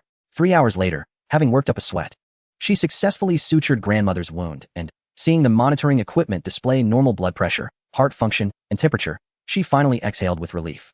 Noticing there was still an 4 drip to be completed, she swiftly returned to her apartment, planning to take a comfortable bath before bringing grandmother out. While 3 hours had passed inside, only about 10 minutes had elapsed outside. Xiao Huaishua and Xiao Huaiqin had parked the donkey cart and were now fully aware of the events that had transpired. His demeanor radiating fury, he wheeled himself into the courtyard, heading toward the Su family. At this moment, Su Abeo lay unconscious on the ground, covered in grease, while Su Qingyu quietly knelt beside him, tending to his wounds. As they approached, her innocent-looking face darkened with a flash of malice. In a hasty manner, lowering his head with a hint of embarrassment, he spoke. "Third young master, fourth young master, I sincerely apologize. My younger brother, in his ignorance, has caused harm to the old lady. Once he awakens, I shall certainly keep a strict watch over him to ensure he does not commit such heinous acts again." Xiao Huaiqin sneered with derision. "Humph. Your family is filled with individuals incapable of reasoning, yet you manage to be one of the few who understands." However, Xiao Huaishua fixated on every movement of Su Qingyu, and upon hearing this, raised an eyebrow with a cold laugh. Is that so? I perceive her not as someone who understands, but rather as the one who conceals the deepest secrets of the Su family. Chapter 55. Xiao Huaishua tears apart the scheming bitch. Xiao Huaishua's voice was chillingly harsh, akin to having cold water splashed upon Su Qingyu, startling her into a tremor. A fleeting glimmer of panic crossed her eyes, yet she feigned an appearance of being wronged. Xiao, third young master, I do not comprehend what you are saying. Is that so? Xiao Huaishua replied with a hint of mockery. Lifting a bucket of filthy water from beneath the eaves and pouring it over the still unconscious Suabeo's head. Splash. Ah, help. Do not hit me. I shall never dare again. Suabeo, startled from his near-death state, instinctively began to wail. After a moment, he grasped the situation. Turning to see his sister gazing at him with a complex expression, immediately recalling her role in his earlier beating. With a howl, he leaped up and charged at Su Qingyu, grabbing her hair and delivering a flurry of blows. You wicked person, how could you be so malicious? You clearly urged me to snatch that pot of fish soup. Just now, in front of that wicked matron of the Xiao family. You pretended to know nothing and led me to be beaten mercilessly. I am your own brother. How could you be so heartless? I will beat you to death. At this, the onlookers felt a chill run down their spines, retreating a few steps in fear. Whispers began to circulate. Goodness, this Su Si seems dull and innocent. Yet her thoughts are so deep. Her own brother is merely 10 years old, and she incited him to commit robbery. Mother, I have long told you that the Su family is a den of heartless individuals. You previously said Su Si was pitiable, alone in a corner without care. Look, she is the most venomous one. Meanwhile, Suabeo continued to assault Su Qingyu with fists and kicks, his blows so fierce that they nearly tore her scalp from her head. Ah, you bad person, how dare you bully me? I will beat you to death. Su Qingyu, in pain, tears streaming down her face, swayed precariously yet maintained a facade of innocence. Bauer, what are you saying? Ah, Bauer, please stop. You are hurting your sister. Fourth young master Xiao, please save me. I am truly innocent. A face so pure and youthful turned towards Xiao Huaiqin, sending shivers down his spine. He thought to himself how this woman resembled the deceptive figures in ghost stories, appearing innocent on the outside, yet harboring a malicious heart within. Had it not been for his brother discerning the truth, he might have fallen victim to her ruse today. Xiao Huaishua could surmise that his grandmother's fall was undoubtedly linked to this pair of siblings. Eager to attend to his grandmother, he had no desire to waste words on these two. He simply seized the still feigning innocence Su Qingyu and hurled her away. Ah, help! Crash!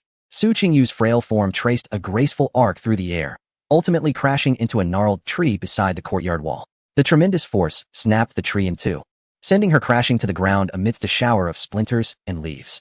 Su Qingyu felt as though her entire being had shattered, rendering her immobile. Then came a violent upheaval in her chest, and she coughed up a mouthful of thick, crimson blood. Ha! Serves you right. You wicked woman. It would be best if you were crushed to death. This is the consequence of your bullying. Suabeo, drenched in filth, had no time to wipe himself clean and instantly burst into gleeful laughter at Su Qingyu's misfortune. Yet in the next moment, he too felt a loss of weight as Xiao Huaishua tossed him aside like refuse. Ah, father, save me. Bang. Suabeo landed squarely atop the frail Su Qingyu. A jolt of pain coursing through him, and he lost consciousness. With a sudden gasp, Su Qingyu, recently recovering from her injuries, was caught off guard by this impact, spitting out blood and succumbing to unconsciousness once more. Bauer, how are you? Su Bingsheng, deeply pained for his son, rushed over, his own head bearing a large bump. Upon seeing his son's numerous scrapes and bruises, his anger flared, and he pointed an accusing finger at Xiao Huaishua. Xiao Huaishua, my Bauer is just a child. How could you lay a hand on him? Compensation.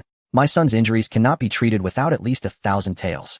Initially, he appeared fierce, but upon meeting Xiao Huaishua's murderous gaze, he was instantly paralyzed with fear, realizing he could not contend with him, and that the officials escorting the exiles would undoubtedly side with the Xiao family. He suppressed his outrage. He dared not raise his voice too loudly, lest he provoke Xiao Huaishua's ire and find himself tossed out as well. He could only crouch beside his son, sniffling in quiet distress. Alas, my child, what has happened to you? Wake up. Oh, heavens, how could you treat us so?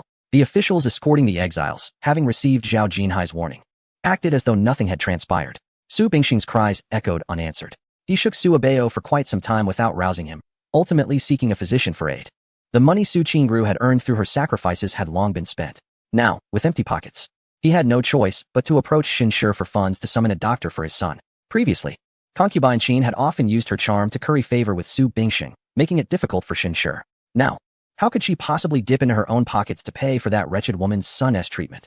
Yet, she could not defy Su Bingxing's orders and could only contort her pig-like face into a pitiful expression. My lord, I possess little money. Most of my funds were used to support the family. The journey of exile has only just begun. The remaining coins are scarcely enough for myself and the 2 children, let alone to spare for anything more. Su Bingxing hesitated momentarily, but, seeing Su Abeo still lying stiffly on the ground, steeled himself and snatched Shunshi's bundle. Rummaging through it recklessly, clatter. The contents of Shunshi's bag spilled across the ground. Finally, Su Bingxing discovered a handful of silver taels hidden in a compartment. His eyes lighting up, he tossed the empty bag at Shunshi's pig-like face, leaving behind a curt remark as he dashed away. The injuries of Bauer are urgent. I will keep the remaining funds for now. We shall find a way to manage the children's meals later. Before long, the physician arrived, directing them to carry Su Abeo to a shaded area for treatment. Meanwhile, Su Qingyu lay motionless amidst a pile of dry branches and leaves, completely forgotten by her misogynistic father. Not long after, the deranged Zhao Yinyang approached, humming a tune and bouncing along cheerfully. Little white rabbit, hop hop hop, picking mushrooms. A basket full. Oh dear, such large mushrooms lying by the roadside, and no one wants them?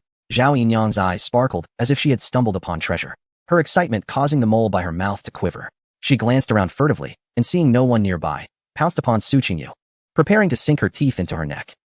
However, in the next moment, Su Qingyu's eyes suddenly snapped open, and she bit off half of Zhao Yinyang's ear in one swift motion.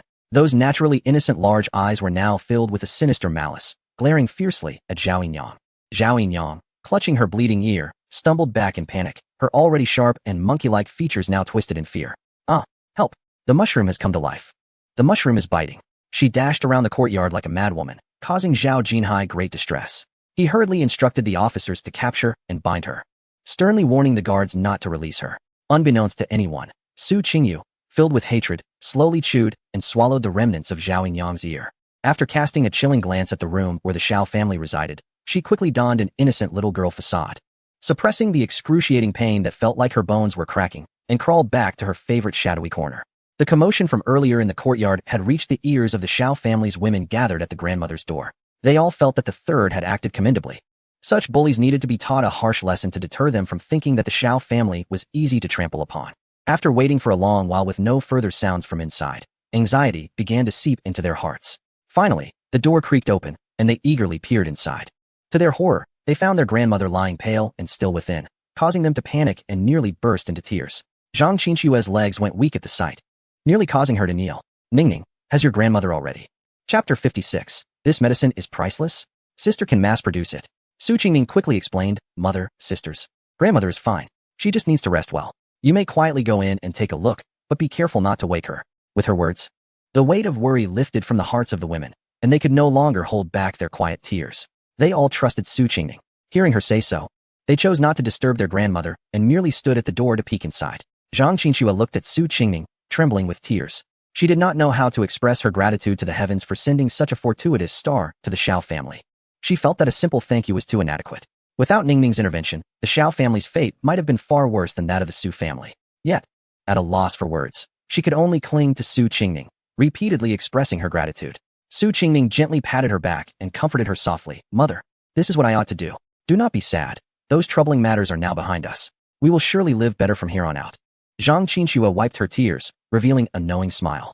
Yes, our family will surely thrive. It is a blessing from several generations that Huaishua can marry you. No, Mother. Meeting all of you is my fortune as well. Su Qingning felt fortunate to have encountered the united and loving Shao family in this life. In her previous life, she had traversed the dark sides of human nature while serving in a special operations unit. It was only after marrying into the Shao family that she truly experienced the warmth of humanity. Little Shao Qingya likely understood that without the third sister-in-law, she would have lost her grandmother forever. With round, innocent eyes, she gazed adoringly at Su Qingning, filled with an overwhelming sense of gratitude and admiration. Remembering how her mother had given her a piece of mung bean cake to soothe her when she cried, she reluctantly offered her last piece. Mother, don't cry. Have my mung bean cake. Go ahead and eat it. I won't. Zhang Qinshue was immediately amused by her daughter's adorable, slightly pained expression, unable to resist giving her a kiss on her chubby little cheek. At that moment, the two brothers, Xiao Huaishua and his sibling, arrived. Upon learning that their grandmother was safe, they cast grateful glances at Su Qingning. Xiao Huaishua, most aware of all that Su Qingning had done for the family, felt his eyes welling up, clutching her hand tightly. Before long, everyone had calmed down and returned to their duties, leaving Su Qingning alone in the room to care for her grandmother. The room fell silent, and she recalled instructing Xiao Ai to plant the rare herbs she had collected by the Yaowang pool the previous day, wondering how they were faring now. She asked Xiao AI to keep an eye on her grandmother's condition while she mentally shifted her focus to the space farm. Upon entering, she was nearly taken aback. The black soil in this space was indeed remarkable. The rare herbs, which were typically difficult to nurture, had multiplied from the mere dozen she had harvested yesterday into an expansive crop. Su Qingning examined them closely, realizing that the efficacy of the Yaowang pool stemmed largely from a peculiar type of grass growing nearby.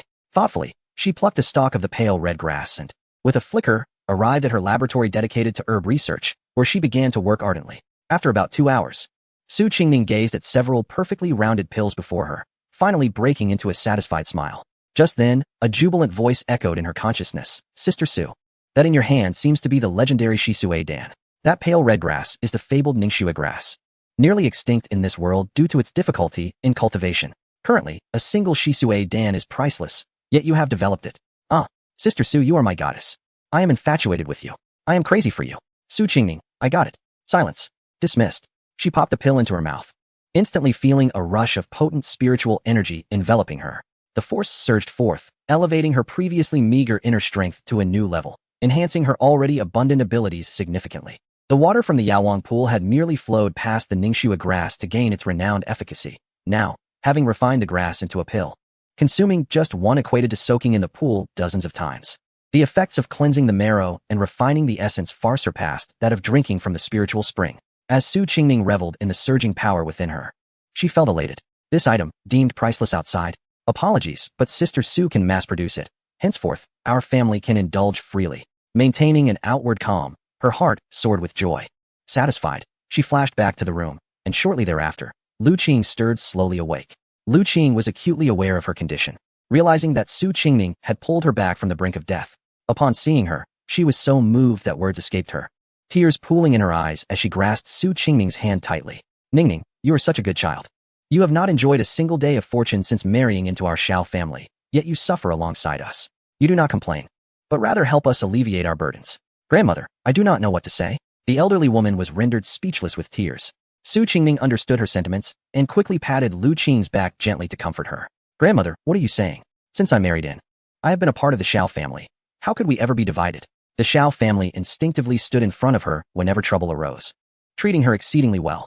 Yet, this family was so sincere that they often felt they had not done enough for her. Lu Qing, moved by her words, wiped her tears and smiled.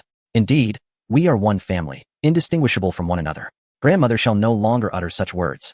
As she spoke, the rest of the Xiao family had already brought the dishes over to the large communal bed. Su Qingning assisted her grandmother into a sitting position. Considering that her grandmother needed to be well-nourished, she retrieved several medicinal dishes prepared by the imperial kitchen from her spatial storage. Moreover, taking into account that Yair and Huai Jin were at a growing age, she fetched a few more hearty dishes. Zhao Jinhai and Liang, as per usual, arrived bearing a bounty of food to report their presence. Upon noticing the exquisite dishes on the table, both assumed that they had been sent by a local power affiliated with the Prince of War. They were astonished by the might of the prince's faction, capable of delivering such delicacies even during a time of exile. As they marveled at the Xiao family's strength, their resolve to align themselves with the Xiao clan intensified. Gathered together, everyone indulged in the delectable feast, their hearts brimming with satisfaction.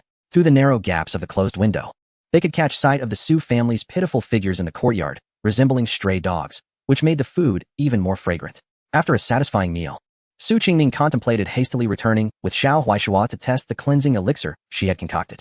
After swiftly washing the dishes with her mother, she pushed Xiao Huaishua towards their room. Just as she was about to enter, she caught a glimpse of a suspicious figure lurking at the end of the corridor. Su Qingning felt a sense of déjà vu, as the figure seemed eerily familiar, igniting a strong premonition of impending doom within her. At that moment, she heard the voice of Xiao AI in her mind. Sister Su, the backend has detected that someone is plotting against you. A glint of murderous intent flashed in Su Qingning's eyes. Very well. Since you are so eager to meet your end, I shall not hesitate to expedite your journey. She clenched her fists, the sound echoing ominously, and solemnly instructed Xiao Huaisha, you go inside and rest for a bit. I shall return shortly. Chapter 57. Sending them off to the afterlife, Su Qingning swiftly moved forward, spotting a figure resembling an official stealthily, making his way into the grove beside the post station. Upon closer inspection, she recognized him as Lin Er, an aide to the notorious Zhang Da, who had previously engaged in dubious activities. To her surprise, he had resurfaced so soon to cause trouble. She observed that within the grove, a cloaked figure awaited him. Quietly, Su Qingning concealed herself behind some nearby bushes. Lin Er appeared somewhat intimidated by the cloaked individual, lowering his head and speaking in hushed tones. Boss, as you instructed, I've been carefully observing the Xiao family and have indeed discovered many strange occurrences. Why are Zhao Jinhai and Li Yong, who previously ignored those under escort, suddenly so attentive to the Xiao family? Moreover, just after you offended Xiao Huaishua, a gust of ominous wind overturned your bowl of porridge. What are the odds of such coincidences? In my opinion, the Xiao family is exceedingly peculiar. Could they be possessed by some malevolent entity? The cloaked figure raised his head with a sinister smile, and as he did, his skin began to peel away, revealing a ghastly sight of red and white flesh. Su Qingning immediately recognized him as Zhang De, the one who had attempted to